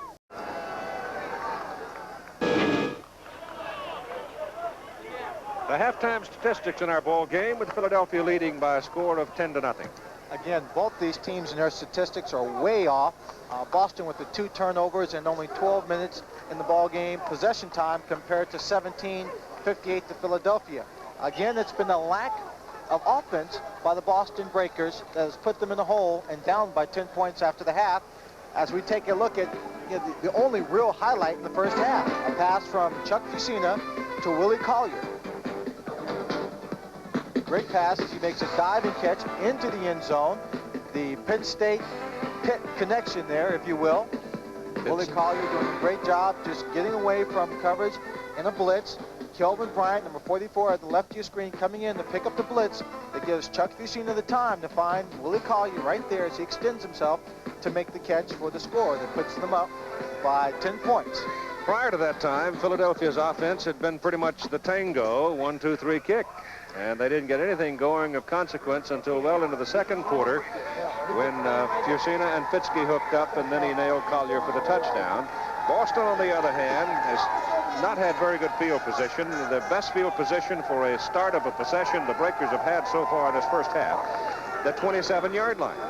And they have turned it over twice. Of course, the second time they really didn't mean anything because it was the closing play of the first half, and Antonio Gibson picked off a pass downfield. Tim Mazzetti will kick off, and Philadelphia will have the first possession as we go into the second half of play now. Philadelphia, remember, with a record of 11-1, if they win today, they will clinch the championship of the Atlantic Division and will be the first champions within the USFL. Boston needs the win to stay in the hunt for a wild card spot.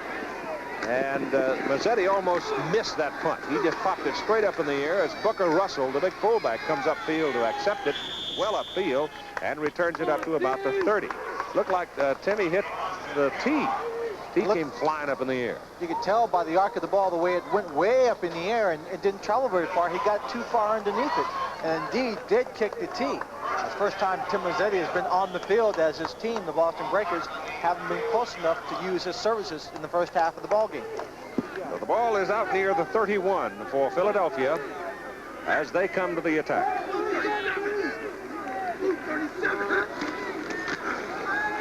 Yusina goes quickly to the air, and a reaching, leaning grab is out of bounds by Willie Collier. Incomplete forward pass. For those of you who were noting the New Jersey-Washington ball game, and Herschel Walker opening the game with an 83-yarder for a touchdown, tying him with Kelvin Bryant with 84 points. Walker has 11 carries, 129 yards in the first half of that ball game. So Herschel's having a big day.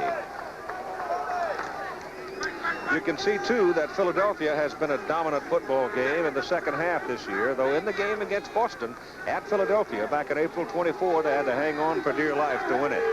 Boston scored 16 second-half points to come within reach of winning the game. And there's a fumble. Fumble, and it is recovered by Boston. So the Breakers, David Riley comes in, his first carry of the day. The Breakers knock the ball loose and come up with a football at their own 36. So they make a break for themselves. Man coming up with the football, number 59, Ben Needham out of Michigan, and he's a rookie. David Riley gets a call here. He goes up the middle. Right there, he's hit, and the ball is stripped. And the ball was, when it was stripped, it bounced into the arms of Ben Needham. So now Boston gets a break, and they, the best field position they've had all day, as we said earlier. By far. From the Philadelphia 36. A double wide to the bottom of your picture, and Walton quickly goes to the air. He throws it short. The pass is caught.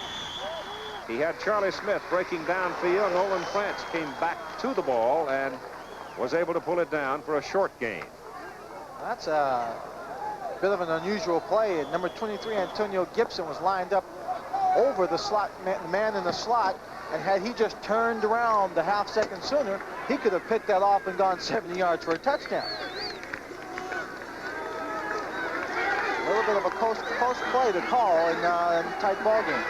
Second down and 5 as they pick up 5 on the pass play, and they send Coash, the tight end, in motion.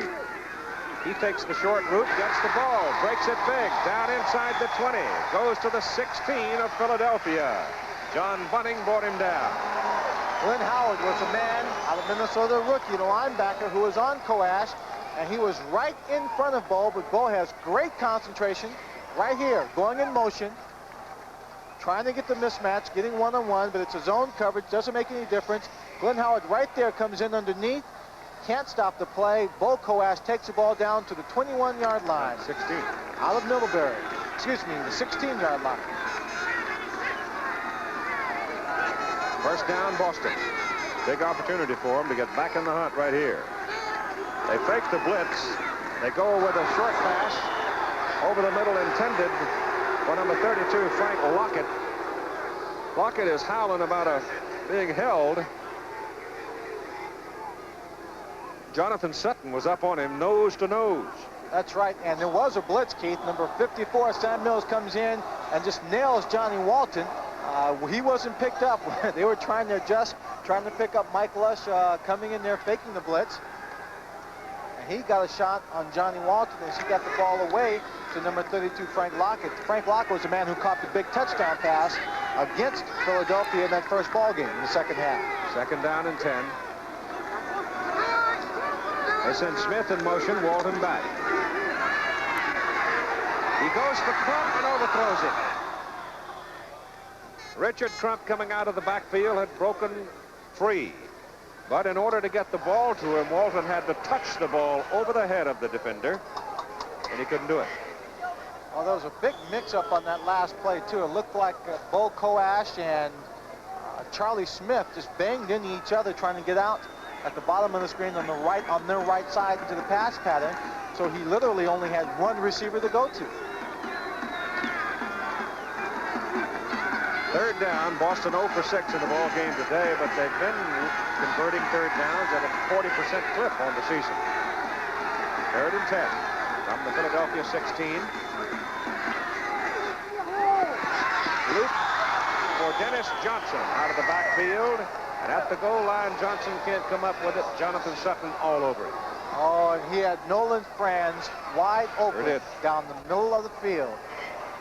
Johnny Walton may have had his mind made up that time to go to Dennis Johnson, but Nolan Franz came inside, going in motion, broke clean down the middle, but pass goes for naught. It's incomplete, and now Tim Mazzetti gets a chance to use his talents.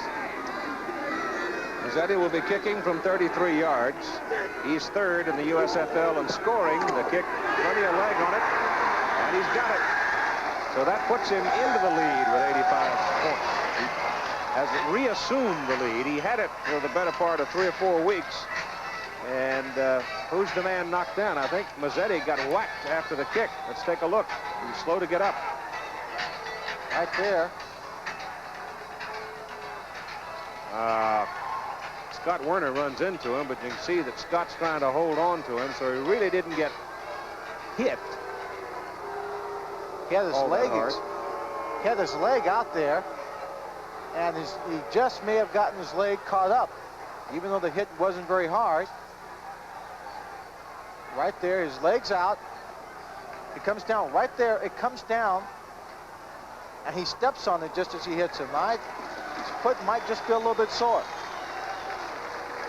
We'll find out after we come back. Well, you can see there, we talked about Tim Mazzetti regaining the scoring title. The top three of the top 4 scorers are in this ball game. Mazzetti, Trout, and Kelvin Bryant, and the only other person absent is Herschel Walker.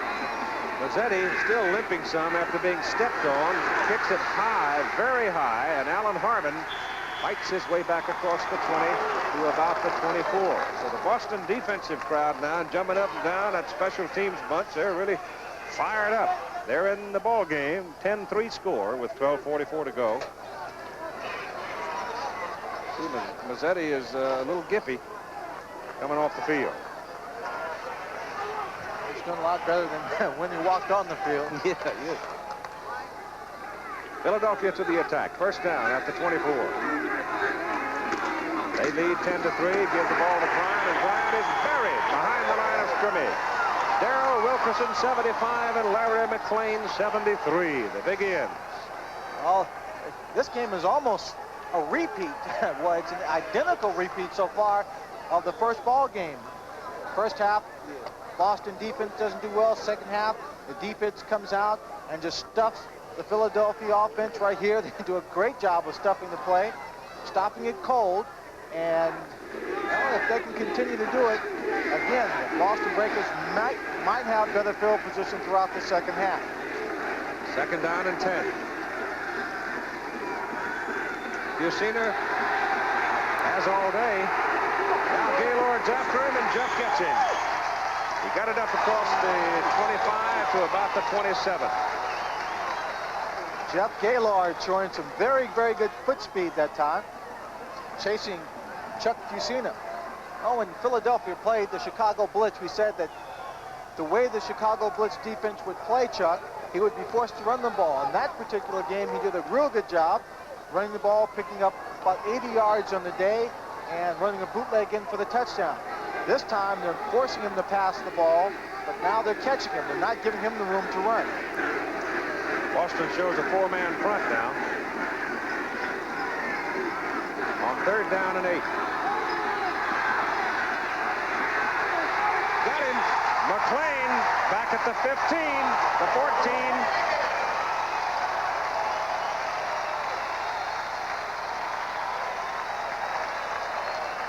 Came into this ball game being sacked 41 times. They wanted to put him in a passing situation. That's exactly where they have him. He's got receivers downfield. Apparently, they're all covered. He can't make up his mind, can't find anyone to throw to. Larry McClain comes in, and he gets credit for the sack. Fourth in the game for Boston. Landetta to punt. Jamona and Wilson to receive it for Boston. High, good kick. That's Wilson back at the 42. He gets a block from Jamona, gets it back to near midfield. 43-yard punt by Sean Landetta with 10:38 to play in the third quarter. Mark McCants, the tackle for Philadelphia. Stars 10, Boston 3. Mark McCants is a young man who is building himself a career with the Philadelphia Stars as a member of the special teams. Right there, he was on the bench. He was a little bit sore, and you're going to see why. Right there, he gets hit one time. He's still running, trying to get in. There, he's blocked again, fights off a blocker, gets in, makes the tackle after attempts of 2 people to stop him. Tough.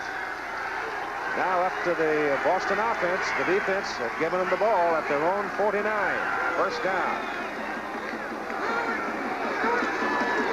Johnny Walton goes to the short man. Richard Crump out of the backfield. 6-1. Gets a first down inside the 40. Got away from Sam Mills. There, Richard Crump showing a little bit of enthusiasm, happy with himself on that one play.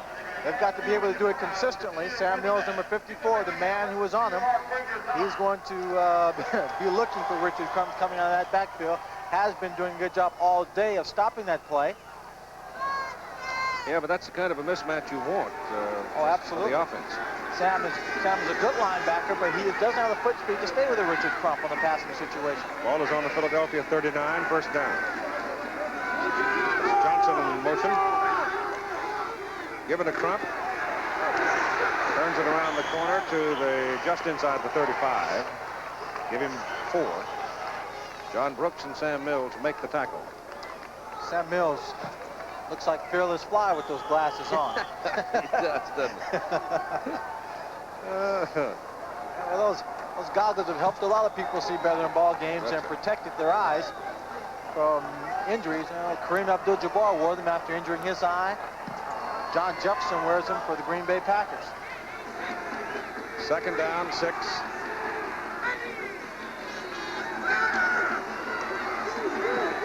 Swing it out. That's Tony Davis. And Tony can't quite get to the marker. He's going to be about a yard short. So you'll be looking at 3rd down and 1 and a half.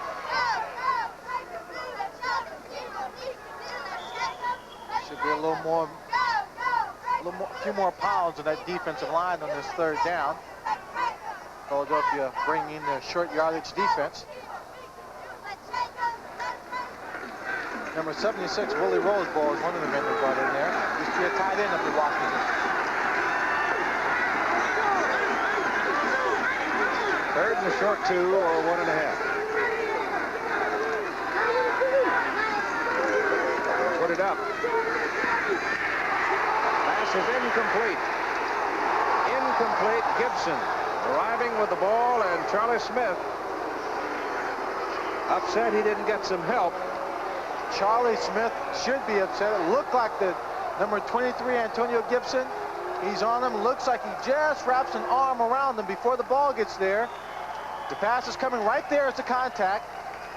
Close. He grabs an arm. It's very close. I couldn't see just where the ball was, from that particular angle. Antonio Gibson making a good play. There was a man who was open a little bit shorter, and he had the opportunity. It's a big 4th down now. And they're going out of the shotgun. Trailing by 7. 10-3 ball game. Lush comes up, trying to get through on the blitz. The pass is complete to Smith. Penalty flags are thrown. Hold on. You could have encroachment, or you could have procedure. The Philadelphia defense is indicating it's on Boston, but it's not. It's on Philadelphia. And that's a first down for the Boston Breakers. Number 95, Frank Case, is the man who's going to be called for it. In the first half, an unnecessary roughness play against Joe Restick sustained a drive by the Philadelphia Stars that allowed them to get on the scoreboard. Now, Frank Case jumps off sides, even though the pass was complete. They'll refuse it.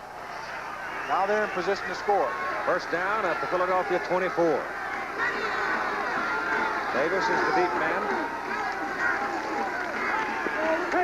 Walton goes down the middle. Good to Nolan French inside the 5. First and goal to go for the Breakers at the Philadelphia 3.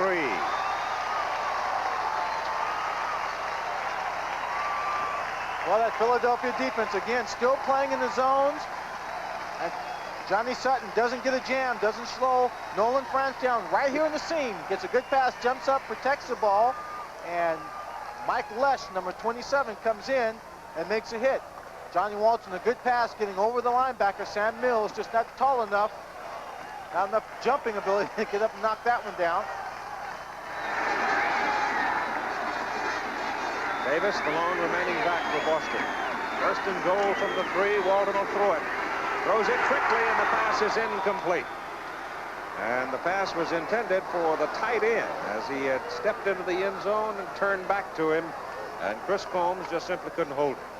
Now the ball was right there. He really should have caught it. There was a number of people around him. He might have been thinking about that contact a bit too much. Good pass in there by Johnny Walton. Well, that's the 4th pass that's been on a receiver's hands or numbers today, and they've let him go. None quite that dramatic, however. Second down and goal to go from the 3. Now they've got Davis and Crump together in the backfield. And they give it to Crump, and Crump gets it down to the 1. Lush stepped in there and made a play for the Philadelphia defense. And there's a penalty flag, or is there? Looked like it, but I guess not. Something down on the field, but it's not a flag.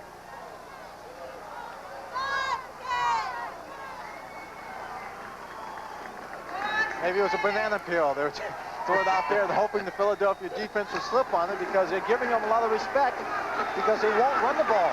Ball is on the 2. Walton loops it in the corner. No! Off the fingers of Nolan Franz, incomplete. It is 4th down and goal to go from the 2. What do you do here? Oh, Nolan Franz has his ball on his fingertips. By all rights, should have caught it. Scott Warren had his back turned right there on his fingertips, just bounced off. So Tim Mazzetti comes in, and they'll try and reduce the lead by 3 points. With 7:17 to go in the 3rd quarter, you got to go for the 3. You just have to. Yeah. 19-yard kick is good. So the second field goal by Tim Mazzetti with 7 minutes and 14 seconds to play in the 3rd quarter. It is now Philadelphia 10 and Boston 6.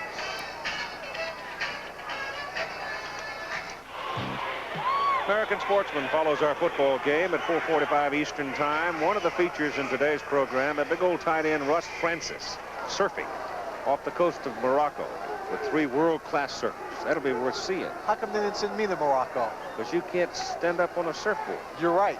Indianapolis 500, blacked out in the Indianapolis area, will be seen tonight on ABC television at 9 Eastern, 8 Central Time. I can drive a car.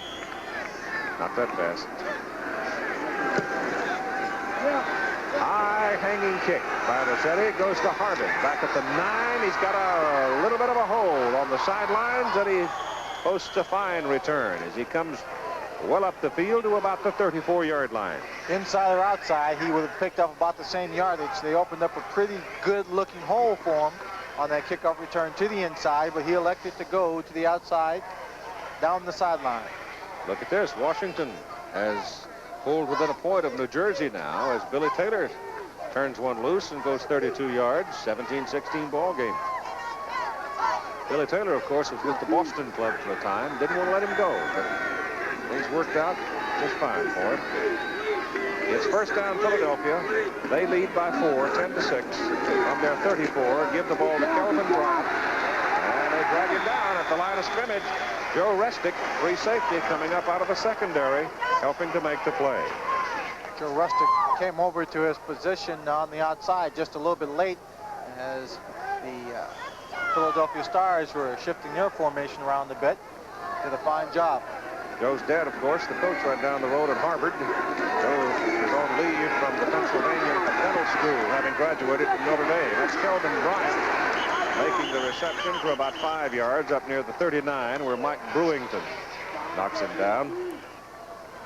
That time, Kelvin got caught sandwiched in between the linebackers and a defensive lineman who was rushing on the play. He's looking for somewhere to run, and from behind and from the front, he gets met. They've handled him pretty well so far today. Third down and 5 from the 39. I wonder if Joe Restick's dad could get him over in Harvard to play their games there. Won't lease the stadium to him.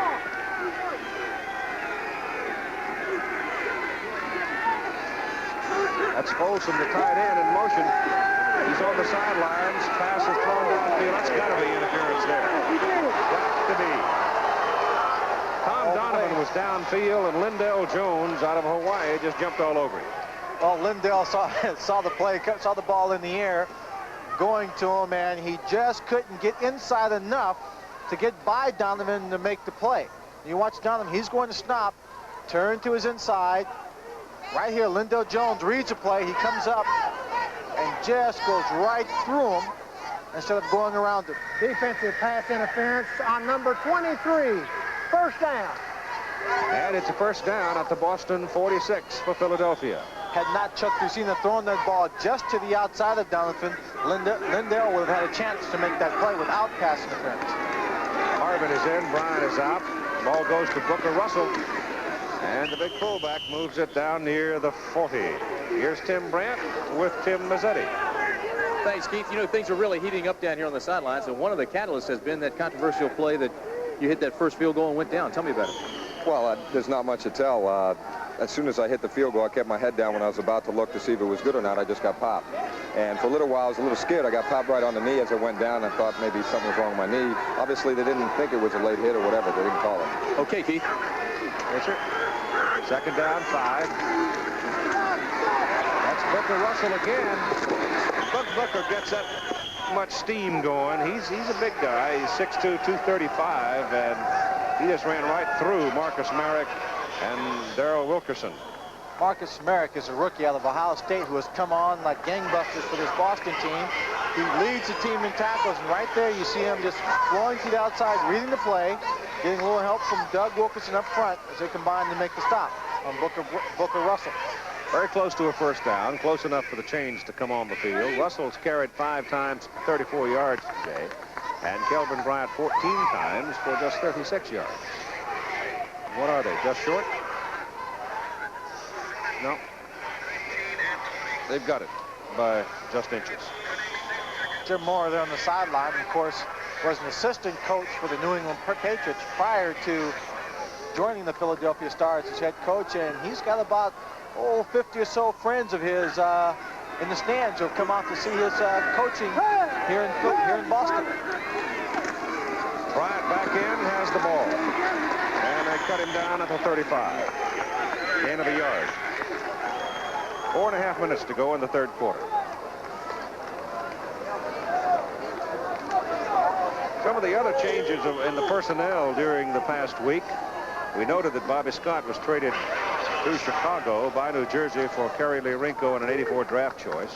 Kevin Williams went from Los Angeles over to Denver for linebacker John Barfield, and Denver also giving up the USFL rights for quarterback Tom Owens. But Kevin Williams, with his speed, probably Craig Morton's kind of guy. Back goes Cucina on second down and 9, runs it out of the pocket and runs it down to the 29. That'll leave him 3 yards short of the first down. Another change, too, Chicago. George just can't get through a week without trading some. He sent defensive tackle Bob Cobb over to Washington for 2 1984 draft choices. And another change at Denver, and we didn't have time in our visit with Craig Morton to question him on it, but it's my understanding they now have the rights for Craig Penrose, quarterback. Here's a man that backed up Craig Morton in Denver for a number of years. Third down and 3. Bryant's going for it. Good defense outside, and they've got him. Oh, that's a good defensive play by Lindell Jones. So he shortens the horns a little bit there with that defensive play coming from the cornerback spot. Well, if they substitute Lindell Jones in at the corner for M.L. Carter because of his ability to stop the run, then they made the right move because he's been doing it all day long. So Dave Trout on 4th down comes galloping on the field now. The kicking team is out there. The snapper is Joe Happy. The holder is Jim Cron. And this will be a man-sized effort. It's marked inside the 40 at the 39, so it's a 49-yard pop by Trout.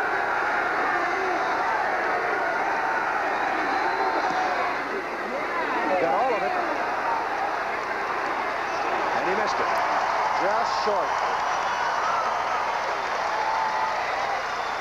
Their breeze is not much breeze at all, and what there is sort of going across the field, so he got no help from it, and Philadelphia is turned away at 2:29 to go in the third quarter.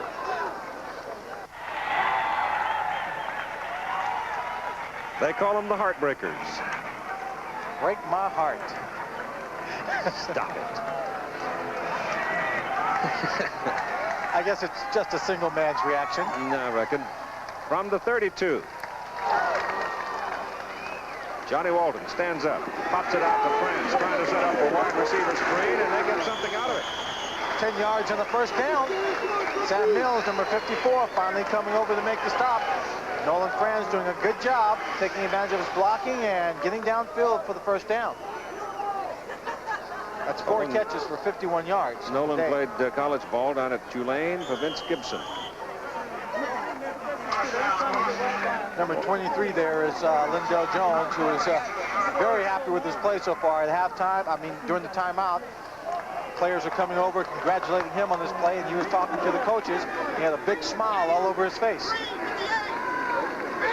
First down at the 42 for the Breakers. 10-6, Philadelphia leads. Walton lobs it over the top. Charlie Smith across midfield. And near the Philadelphia 48, now it's Tony Davis, the fullback. 25. And Davis gets another Boston first down. Right now, let's go to Tim Brandt with Kelvin Bryant. First question for Kelvin is, how's the ankle? Yeah, it's real sore right now. I just got to go in and keep coming out because it's real sore right now. Do you think at all about the rushing leadership? Here's Herschel in Washington, has 83 yards his first carry. Does that enter into your mind? I don't worry about that. I just want to win. Okay, Kelvin, back up to you, Keith. I love him. He is so direct and right to the point. He's a great young man. I had the pleasure of spending a week with him last summer. Here's the pass lofted downfield, and that one is intercepted. Out of bounds. Interference. The flag on the play. He dropped the flag with Scott Warner when he went up for the ball. He caught it and landed out of bounds. I think the official meant to throw down a marker where the ball would have been instead of his flag. Right now, Johnny Walton is going back, and he tries to just lay it out so the receiver can go up and make a play for it. Scott Warner comes across right there. He catches it, and he's looking, trying to stay in bounds, but he gets that right foot out of bounds. Stuart Ross, the line judge, reached in his pocket for his beanbag and came out with his flag instead. There is no penalty. Scott Warner, out of Georgia, former teammate of Herschel Walker. He and Mike Lush both have 6 interceptions on this team. Second down and 10 for Boston. Ball is near the 48 of Philadelphia. Walton back, swings it out. Louis Jamona. Whoa, he gets upended. Looked like Jonathan Sutton. It was coming up out of the secondary. The cornerback leveled it.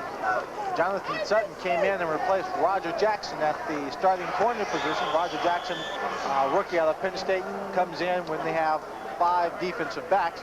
But he's done a very good job for them.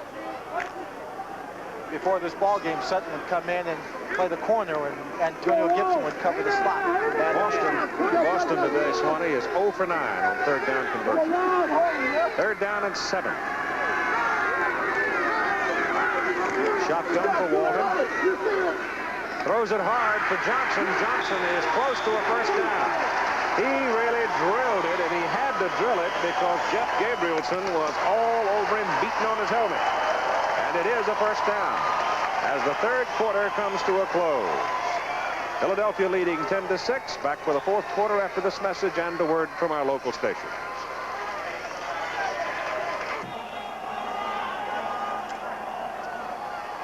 Washington Federals in the third quarter have gone ahead of the New Jersey Generals 23-20. Hohensee hitting James for the touchdown, and Betts adding a field goal for New Jersey. So they've got a dandy going in that one. Right here in Boston. Philadelphia leading 10-6 as we go to the fourth quarter. It is first down for Boston at the Philadelphia 38. Philadelphia trying to win the Atlantic Division today. If they win this game, they will be the champions of the division and in the playoffs. Johnny Walton turns, hands the ball to Tony Davis, and Davis on a draw goes to the 35 for 3. trying to catch this Philadelphia team, which has been consistently blitzing throughout the ball game, trying to throw the blocking off, trying to get in and get a sack on Johnny Walton, who coming into this ball game was only sacked 4 times. As you see Mike Lesh, number 27, trying to sneak up right there, and he goes inside, but it's a draw, and a draw is a pretty good play to take advantage of a blitz. Picks up about 3 yards that time on the play. Second down, 7. Coash in motion. Walton's pass thrown behind Tony Davis, incomplete. Sam Mills had come up to cover him. So not a well-executed play at all by the Breakers. Not a very well-executed play. The defense is just doing a very good job of stopping them. As we take a look at the third quarter stats, they're even on first down. The difference between running and passing, both the teams doing what they normally do well. The turnover is only one difference. Time of possession, 25 minutes and 20 seconds for Philadelphia compared to 1940 for Boston. But both teams have now run, including the plays in the fourth quarter for Boston, 49 plays each. So Boston losing time of possession because the clock stopping on incomplete passes. Out of the shotgun, Lockett going down the middle, and the pass is caught at the 20. Beautiful catch made by Charles Smith right in the arms of Antonio Gibson. They were teammates together when they both played for the Eagles. Johnny Walton throwing to the sage of the wide receivers, Charlie Smith. Makes a good catch here over the middle. He is hip. You see Antonio Gibson has his arms pinned down to his side trying to strip the ball, but he's been used to that for years playing at Grambling and in the NFL. Charlie Smith educating the receivers on his own team, getting them ready to play good football. First down Breakers just inside the Philadelphia 20. Ball given to Richard Crump. Gets a block from Davis, but that's not enough. Gibson hung in there and made the play along with Dave Ofar. And Dave Ofar, number 94, gets up a little slow. Now he'll go up the sideline, and again, you see number 27, Mike Lesh. He's coming up again, trying to cause some confusion, trying to get in on the blitz. This time he's picked up, but they've got a good play call for it, the draw that takes him to the outside. Ofar hurt himself, looked like just diving over the people lying on the ground. Second down, 8. Number 17. Walton gets it away under the rush. And the pass is incomplete, intended for Dennis Johnson. Scott Werner messed that one up. Well, Dennis Johnson is having his problems today. He dropped a couple. That one, a little bit more difficult to catch, but still a very catchable pass by Johnny Walton. Well, Lockett hasn't seen the ball. And he's the only Boston receiver to have a 100-yard plus game receiving the ball. And against Philadelphia the last time, of course, he had that big 86-yard bolt, but he had 131 yards April 24th. He hasn't seen the ball today. Lockett playing number 32.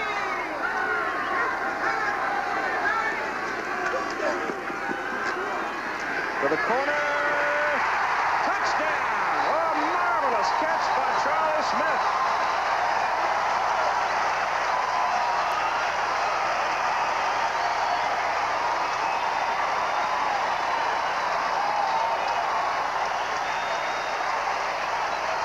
Number 85, Charlie Smith out of Grambling, a school that has produced as many professional football players as any other major university in the country. Comes from a fine heritage of wide receivers himself. Frank Lewis, Tremaine Johnson comes up with a great catch on the 17-yard touchdown. And Mazzetti in for the extra point try. It's good. With 12 minutes and 38 seconds to play in the football game, the Boston Breakers have gone on top of the Philadelphia Stars 13-10.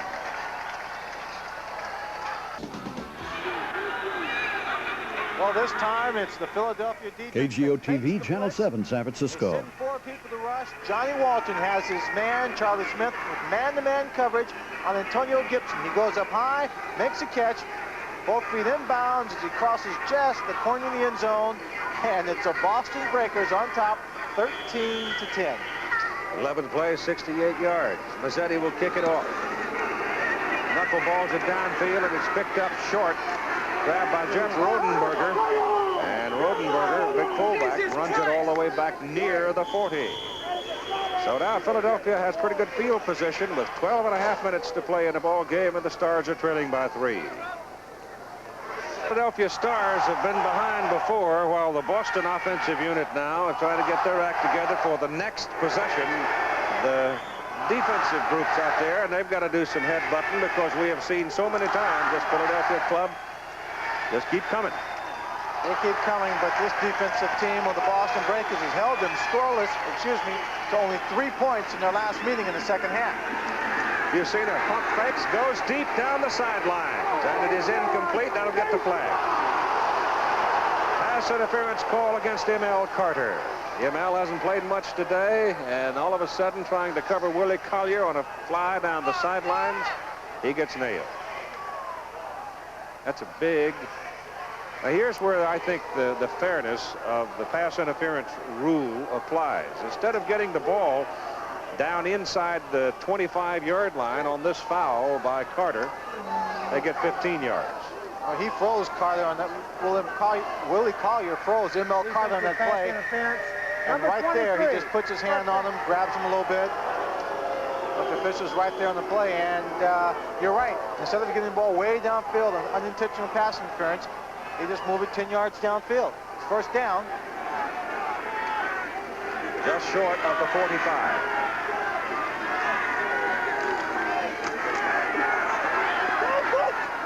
Go, Book. Booker Russell. Booker carrying the ball more today than he has in recent games, at least the games we have seen. And he turns in a pretty good gallop. Gets it down to about the 37-yard line. He's total now on 6 carries in the ball game, 42 yards. Well, not too bad if you take away that one fumble. Well, Dave Betts got a job when Dave Jacobs was cut by New Jersey, and he's earned his salary today. He's kicked another field goal. I think that's 4. Maybe 5. Kelvin Bryant went nowhere on that play. Again, the defensive line of the Boston Breakers doing a good job. Linebackers filling in, stopping the play cold. You know who's playing a whale of a ball game in the middle in there is Jeff Gaylord. Gaylord comes out now, and Odious Lee goes in. Jeff played at Missouri, and Odious played at Nebraska. So used to be mortal enemies out in the Big 8.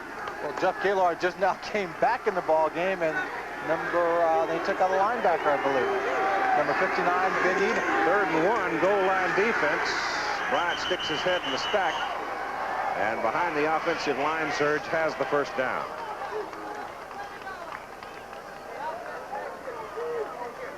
That's a lot of big folks butting heads. Right now, let's spend a moment with Sam Mills as he talks to Tim Brett. All right, Pete, Sam Mills is already thinking about the next defensive series for Philadelphia. Now, they are starting to use a lot of the underneath patterns. Walton is starting to hit the short guys. How do you stop that? Well, I think right now, you know, they've been lucky, and they've been hitting a few passes on us. I think our turn will come, and we'll get the interception. You know, we're going to get our turn. Okay, Keith. Bryant. Skipping, stepping, dancing. When it looks like he's got no place to go, suddenly he's got 5 yards. And it's 2nd and 5, and that's the kind of situation I like to create. Number 56, Marcus Merrick, rookie out of Ohio State, again on the tackle. After that pass interference called on M.L. Carter, they did take him out of the ball game. And back in at the game, number 23, Lindell Jones. Staying with the ground game as Russell carries the ball. Booker. And he's inside the 30 to the 29. Close, maybe I'll mark it to 29. There's the time remaining in the game. 9 minutes and 40 seconds and counting. Boston leading 13-10. Trying to stay alive in the wild card chase for the playoffs and deny Philadelphia its party tonight.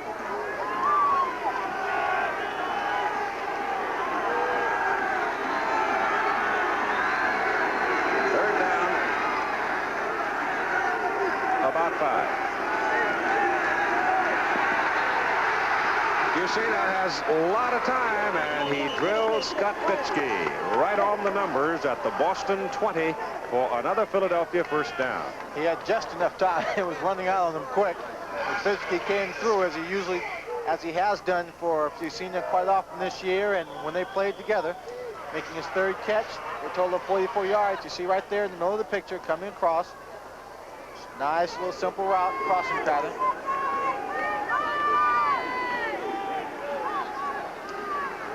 So the Stars are knocking on the door, trying to regain the lead. They are already in position. They are within Dave Trout's range. So if they have to settle for the tie here.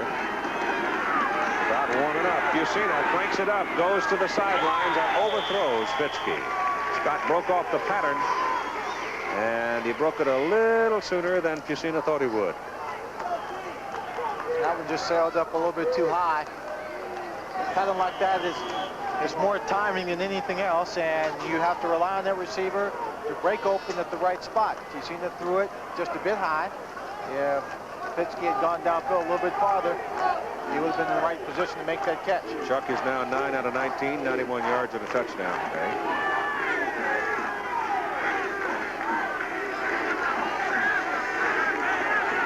Second down and 10.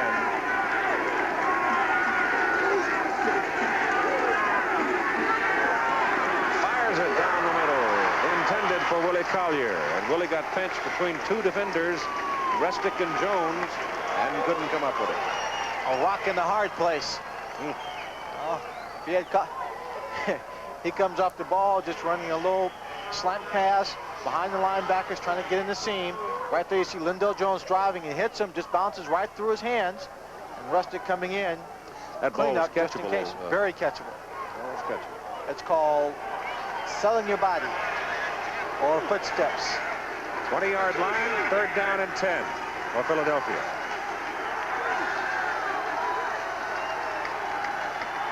Pretty good sized little crowd here at Nickerson Field, making some noise. Hard to call the check off. Fusina pulls it down, starts running for his life, throws it, pass is caught by Collier and knocked out of bounds just short of the goal line. It'll be first down and goal to go for the Philadelphia Stars. Nice little high jump move over the barrier there. Save himself. Willie Collier comes out. Fusina is looking for him early, but the linebacker does a good job right there of cutting it off. Number 56, Marcus Merrick. He keeps running across the field. Finally, he pops open as Chuck Fusina begins to scramble.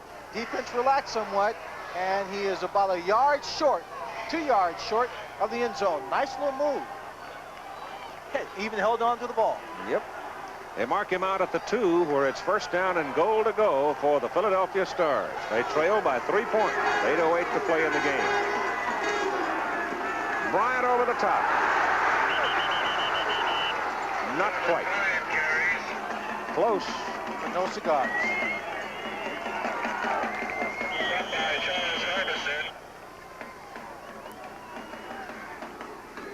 Kelvin thought he was in the end zone, but the official using the opportunity to create a little more drama says, no, you're short by inches. I always thought officials love to make that call. Run to that spot, wave their arms, stomp their feet, and says, no, it's right here on the 1-inch line. They put Rodenberger in there to block. And look at here, they missed the handoff. And Ray Phillips jumps all over Chuck Fusina. I don't know if they missed the handoff or not, but Phillips was in there so quick. Maybe if Fusina felt him and decided to eat it rather than risk it. And the loss is back to the 5. And that would have been a smart move. We'll take a look and try and see just why he missed his handoff. I thought he was going to Bryant. He was trying to go to Kelvin. Right there. Oh, Phillips. The hand goes right on him. He is lucky that ball wasn't stripped away from him. Right. Good move on his part, bringing the ball back in, not trying to get the ball and toss the ball out to Kelvin Bryant. Was it Joe Restick on a blitz that got it? No, Ray Phillips got it. Phillips, okay. Back goes Chuck to throw. Over the middle, touchdown. Philadelphia's back in front. Willie Collier caught it right under the goalpost. Well, Willie Collier coming up with 3 big catches. He only has 3 on the day, and 2 of them have been touchdowns. Here it is again. Man-to-man coverage by number 24. Emerald Carter. He stops, comes inside. Vicina has enough time for Willie Collier to work his magic and get open. And it's a 16-13 ball game. Philadelphia leading, and here's the extra point try. Very important. Very. It's good. So it's a 4-point lead for the Stars with 6 minutes and 55 seconds to play in the ball game.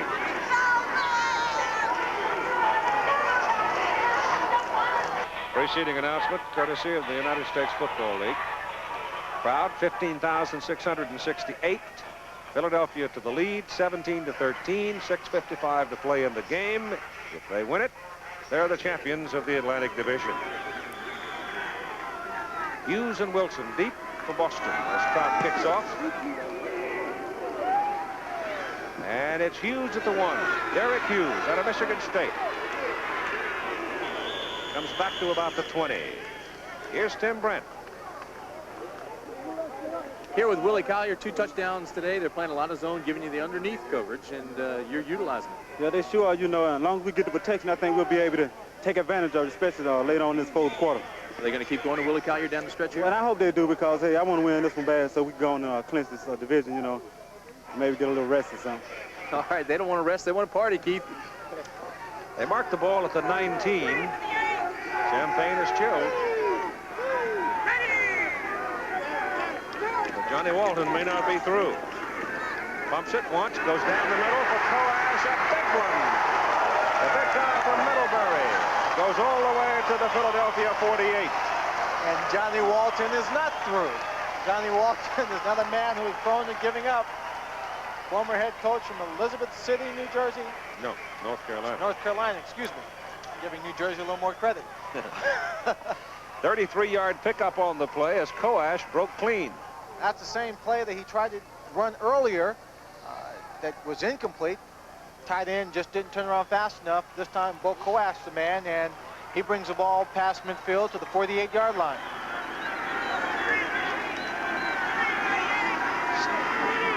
Anthony Steeles is one of the wide people. He's a speedster. Walton has to pull it down, and Johnny gets something out of it. Those 35-year-old legs churning and pumping, and he ran for about 6 yards. George Cooper, number 56, is a man in on the stop. Those legs must be in shock. That's one of the few times that Johnny Walton has run this year out of the pocket. The former coach at Elizabeth City State assumed a coach-like posture as he started chewing on somebody the minute he got up. Oh, those legs don't want to run through that kind of traffic. Second down, a short 4. Ball is at the 42 of Philadelphia. 5:15 to play in the game. Handed off to Richard Crump. Trying to go outside, and he gets to the marker, and he's got a first down for Boston. Well, he does that all on his own. Number 25, Tony Davis, had the responsibility of getting him the block. He was a lead blocker on that little play. Stalled his man just for a second, and it was Richard Crump breaking to the outside and then just driving over his man to get the first down. Ball sitting at the Philadelphia 37. 4:40 to play in the game. 17-13, Philadelphia lead. Tony Davis, a hard little rock of a running back, I'm sure isn't happy with that blocking performance and would like to spring Crump for a big one. Got a chance right here. Mike Lush, number 27, penetrating, along with Sam Mills, 54. And they get him right at the line of scrimmage. Mike Lush is having an active day on that defense. It's kind of fun to be the free safety, though, on a day when your defensive unit is keyed toward blitzing, because you can saw down a lot of timber. Except when one of those big guys is waiting for you. Yeah, it picks you off. Then you're the timber that's getting sawed down. Second and 10. There he comes again. They pick him up this time. Walton goes the other way with it. And it is almost intercepted by Jonathan Sutton. His eyes are too big and his hands too small. Mike Lush comes up again on the blitz. This time he's picked up very well by that offensive line. Right there, he stopped, doesn't even get anywhere close, and Johnny Walton is looking for a man on the sideline, and he's looking to his left, then comes back to the right. His man's open. The ball just takes a little long getting there, and Sutton makes the play. Shotgun formation.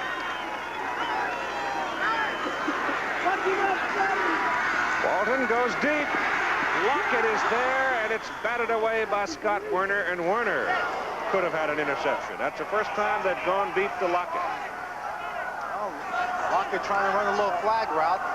Needed the ball to go to the outside, but Scott Werner doing a good job reading, playing it right there. Secondary's got bricks for hands today. Unlike the Philadelphia secondary, they usually are very, very good at picking the ball off and making a big play. And now it's 4th down, about 9.5 yards to go for a first down, and Johnny Walton's offensive unit is still in there. 3:40 to play in the game. Crowd comes up out of the shotgun. Walton goes to the sideline. Pass is good for the first down. At the 22 of Philadelphia, and it's Nolan Franz making the catch. So the Breakers are still alive.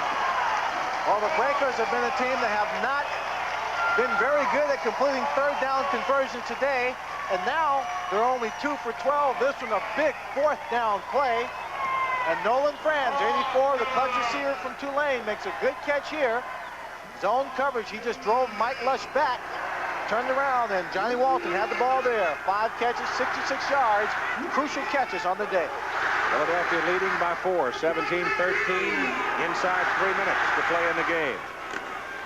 Ball goes to Crump, loses the football, and Philadelphia recovers it. George Cooper, number 56, comes out of there with it. Mike Lush, again, blitzing on the play. The pitch came back. It seemed to be a pretty firm pitch, but Crump never had a hold of it. And the Breakers may have broken their own back. Well, watch Mike Lush. He comes up again. This time they don't pick him up. It was a pitch, just went all the way back and just missed the hands of Crump. Hit him on the shoulder pads and nothing but red jerseys. And I don't know why they called him down.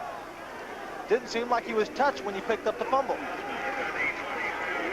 Whatever. Philadelphia leading 17-13, 2:47 to play in the game. They own the football, first down at their own 25. And you know that they're going to grind it out as much as possible. They'll run the ball, letting that clock tick down at least to the 2-minute mark.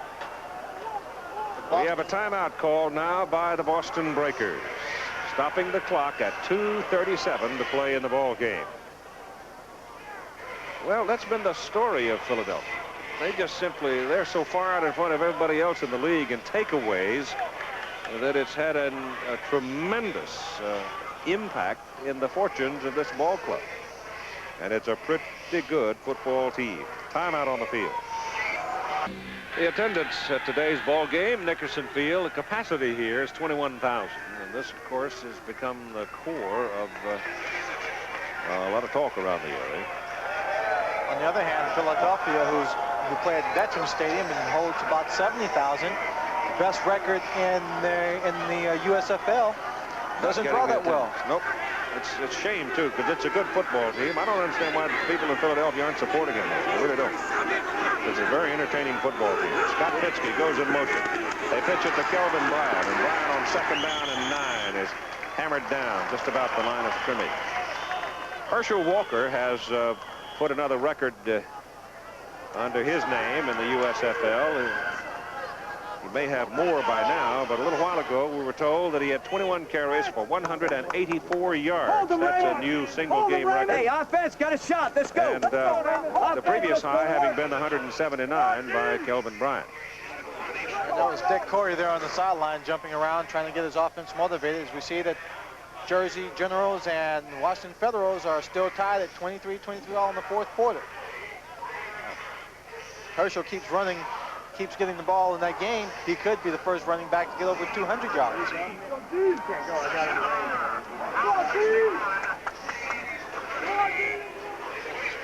Two minutes and 29 seconds to play in the football game.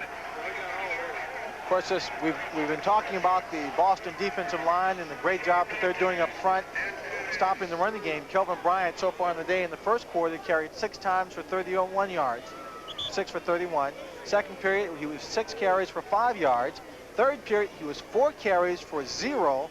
And here in the fourth period, he's carried the ball 5 times for only 11 yards. So that's 21 carries, 47 yards on the day. And give credit to a very enthusiastic Boston Breaker defensive line. Here's a big play for Boston now. It's 3rd down and 8. Heats on the defense. And Philadelphia goes to 3 wide receivers. They're going to put it up. Fusina drops the ball, picked up by one of the big linemen. And he is hit for a loss. It's Chuck Comiskey. The ball got away from Fusina, and Chuck Comiskey alertly fell on it, and Jim Mora almost fainted. Yeah, I'm sure he did. He's so happy Chuck Comiskey was there to pick up that loose ball. Had he not picked it up, it would have been Boston's ball inside the 25-yard line. Here you see Chuck Fusina dropping back, and he just loses the ball when he cocks his arm to throw. Then number 75 comes in and lays a stick on to make sure he can't get it. So, 4th down and 12. Philadelphia will have to punt it away to Boston with exactly 2 minutes to play in the game, and the Stars leading by 4. With about 5 minutes to play in the ball game, Washington has gone ahead of New Jersey again, 29-23 on a Hohenstetter-Harris pass, but look at that. They missed the point after. Now, Sean Landetta, the man under the gun, averaging over 39, hits a good one. He runs Gimona way back to the 25. Lone return man back there all by himself, and guess who gets it? Mark McCants. 51-yard punt. So Landetta delivers, and McCants does the job at the other end, getting the return man with 1:50 to play in the football game. Philadelphia leading by 4 points. Boston has the ball, 1st down at their own 35, 65 yards away from denying or postponing at least Philadelphia's celebration as Atlantic Division champions. Mark McCants shaken up a little bit on that play when he tossed Jim Mona out of bounds. Could have been one of his own men that came in with a bit of a late hit and did the damage to him. They're working out of the shotgun. Pressure zone, set up the screen. Gimona's got it, turns it back inside, and he gets about 3 yards. Nice little move to pick up those yards because he was trapped, or appeared to be trapped.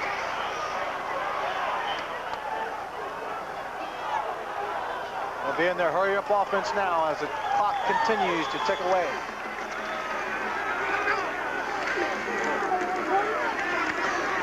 Walton hit just as he bumped. Not really hit, but bumped just as he delivers the pass intended for Tony Davis. It is 3rd down and 7. 1:19 to play in the game. Walton's got a hook up right here with somebody. He's 22 out of 43, 231 yards. A touchdown. Has been intercepted once. The interception not particularly meaningful in that it was the closing play of the first half. 2 for 12 on 3rd down and 1 big 4th down conversion for the Boston Breakers. Over the middle, Dennis Johnson got a 1st down. Got just enough. He got it out to the 47. As the change moved, the clock stops at 1:12 to play in the game. Well, DJ has been plagued with a case of the dropsies for most of the ball game. Comes through with a big catch there. Walton's pass again to Johnson. And they've got him out of bounds at midfield. That's 3 yards. Well, there's enough time for them to nickel and dime their way downfield as long as they keep getting out of bounds and stopping that clock. They've only got 1 timeout remaining. They used those up, the other timeouts, just before the 2-minute warning, making sure that Philadelphia couldn't run it all out with their running game. Steals wide to the bottom of the picture. Franz at the top.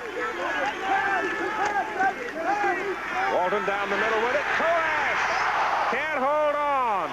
Oh, he was walloped by Scott Werner. And both of them slow to get up. Koash is not up yet. Bo really took a whack. And he almost came up with a big play. Scott Warner is a little shook up too, and he's just walking his off. Bo Coas still down on his knees.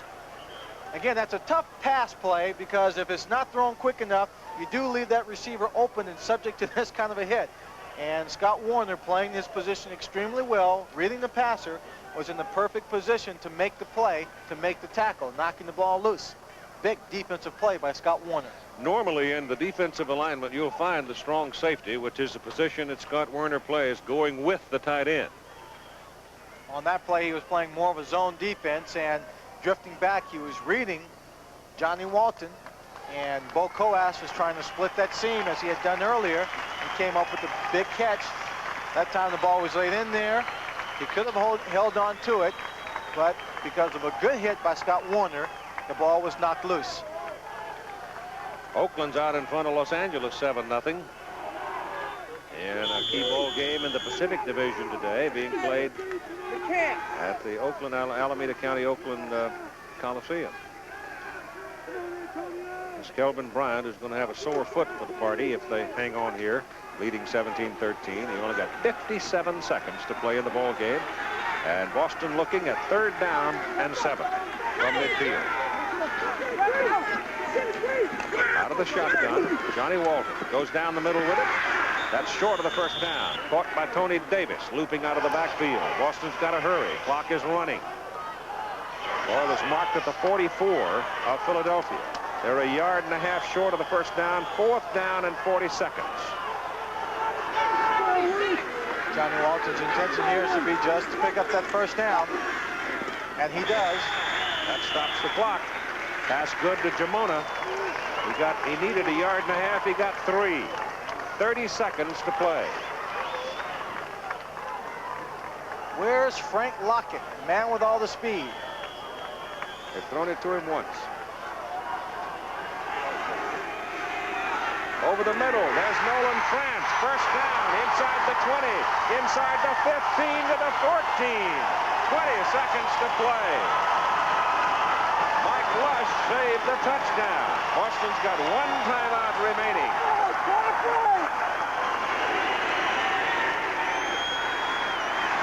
Clock stops on the movement of the chains on the first down. Now they're started. Walton out of the shotgun. Throws it short.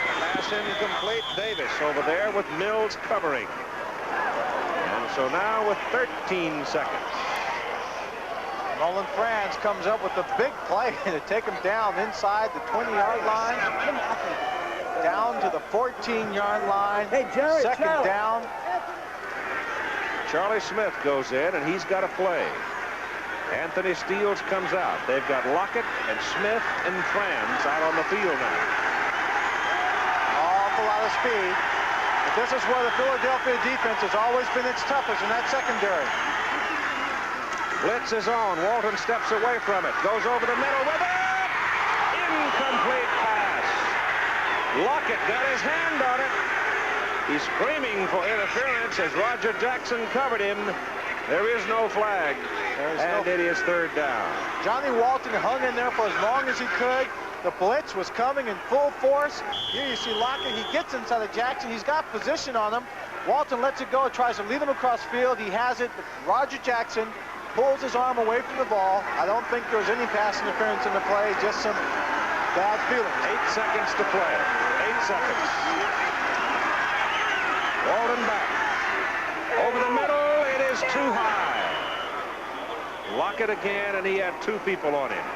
And you've got 4 seconds. And you've got 4th down. Well, in the first meeting, Johnny Walton on 4th down with just seconds remaining had a chance. Missed in the end zone on 4th down, and Philadelphia won 23-16. History repeating itself right here. He's got 1 shot left. It's the same ball game. Same ball game. All over again. Now the question is, can you get this pass a little bit lower so Charlie Smith can catch it? Lockett, Franz, and Smith. Last play of the ball game right here. Down the middle. Caught! It's caught! A ricochet catch by Lockett for a touchdown!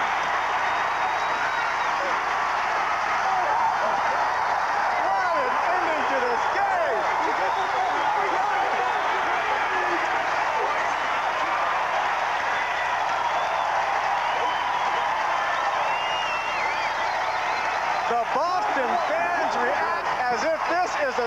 championship football game. They are all over the field. The game is over. Time on the clock. This game is history. So Philadelphia's party is postponed on a ricochet catch in the end zone by Frank Lockett. And Dick Corey is got to be the happiest man in town.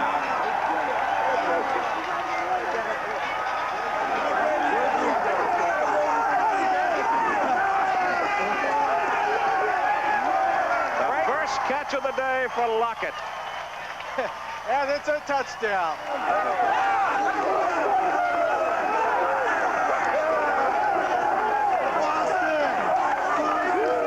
Here's Timmy.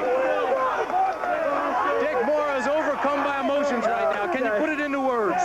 Tim, I Dick can't. Corey. These guys are as good a group as I've ever been around. They play like that all year. Get bad breaks. They finally got a great break today. We were lucky to get the last one, but these guys never quit. I love every one of them. Dick Corey was in this ball game all the way. It was an emotional ball game. I know right from was. I tell you, our coaching staff, those assistant coaches of mine deserve a lot of credit. They're as good a group as there could be. I'm just proud as anything, Tim, of everyone. Dick, when you're coming down in the last drive like that, you know time is ticking away. You're faced with fourth down a couple of times. What do you tell the kids? I know I got Johnny Walton with me. That's one thing. But I'll tell you, it's a great feeling to have a quarterback like Johnny Walton in that situation. But when you're down to the last play now, what do you hope for? Well, we're hoping for a break like that or somebody to get open in the end zone.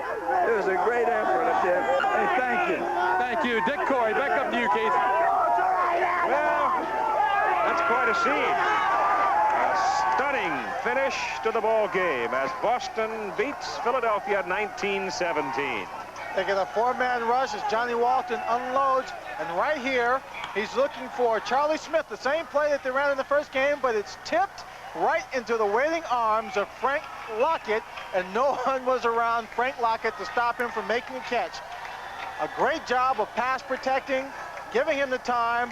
A bullet right to Charlie Smith. He just tips it right in the air. Mike Lush makes a great defensive play, but it's Frank Lockett who is there to pick off the ball. This will be one of the great memories for Frank Lockett, just standing by himself, waiting for the present. Now let's go down to the field and Tim Grant with Johnny Walton. Thank you, Swanee. Johnny, have you ever seen a play like that? Well, you know, I haven't seen many like that, but that one was well welcome. You know, our motto is never give up. So we just hung in there. We did the best we could. And, you know, sooner or later, those bounces will have to go your way. So we luckily got the bounces going our way for one time. What were you telling the guys in the huddle, John, down the stretch? Don't give up. Don't give up, fellas. We can pull it out. We can pull it out. All right, congratulations. Back up to you, Keith. Swanee. Well, it's been a long time since I've had a chance to yell like that on a game-ending play. As Johnny Walton throws it in the end zone for Charlie Smith, and it ricochets into the arms of Frank Lockett, and Philadelphia's championship party is postponed. And drugs.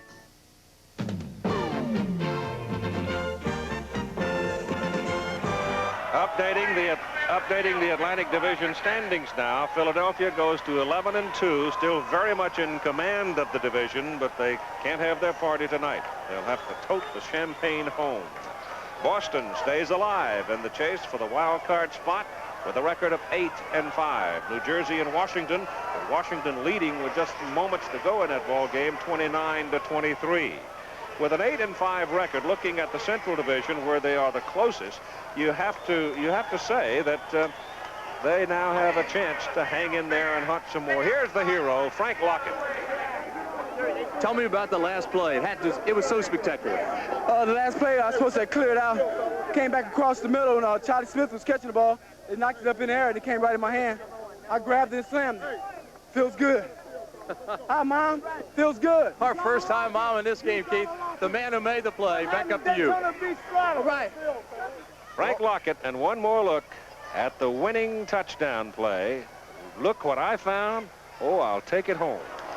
It's somewhat prophetic. He's wearing number 32, and one of the great deflected catches for a touchdown was turned in by number 32, Franco Harris, in his immaculate reception in a playoff game, the Pittsburgh Steelers against the Oakland Raiders. And this is not a playoff game, but every bit as important, because the Boston Breakers' playoffs hope are still alive for a wild card berth, and even remotely alive for a division championship, even though that's really far out of reach. Lockett is a man that comes through with that big catch in the closing seconds of this ball game.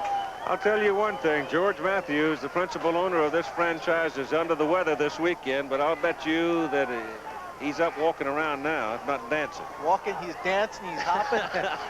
If he's had a case of the flu, he's gone. It's gone now. Indeed. Well, it is a big win. It's not that the Philadelphia came out, as we indicated. We thought they were a little flat early, but they finished strong. And look at that. In the fourth quarter now, Jeff Napple has hit Sam Bowers, and they missed the extra point, if you can believe it. New Jersey, Washington is tied up at 29-29. There were 2 ball games last week decided, affected particularly. In fact, it made the difference as New Jersey missed an extra point and wound up losing to Chicago, and Michigan missed an extra point and wound up losing to Birmingham. So the Boston Breakers are still out on the field celebrating with their fans here at Nickerson Field. A little light rain now is starting to fall some. And the final score again, Boston 19 and Philadelphia 17. Next week, Philadelphia will be at home with tough Michigan, and Boston will be at home with Chicago. Executive producer of ABC Sports is Roone Arledge. Today's coverage of the Philadelphia Stars Boston game produced by Mike Pearl. Directed by Craig Janoff. Technical director Rich Gilbert. Associate director Robbie Cowan. Keith Jackson, Lynn Swan, Tim Brandt in Boston. Stay tuned next for American Sportsman. Be with us again next week for more USFL action. This ABC Sports exclusive has been brought to you by Dodge Cars, America's driving machines, and Dodge Ram Tough Trucks. By Budweiser Light, the best never comes easy. That's why there's nothing else like it.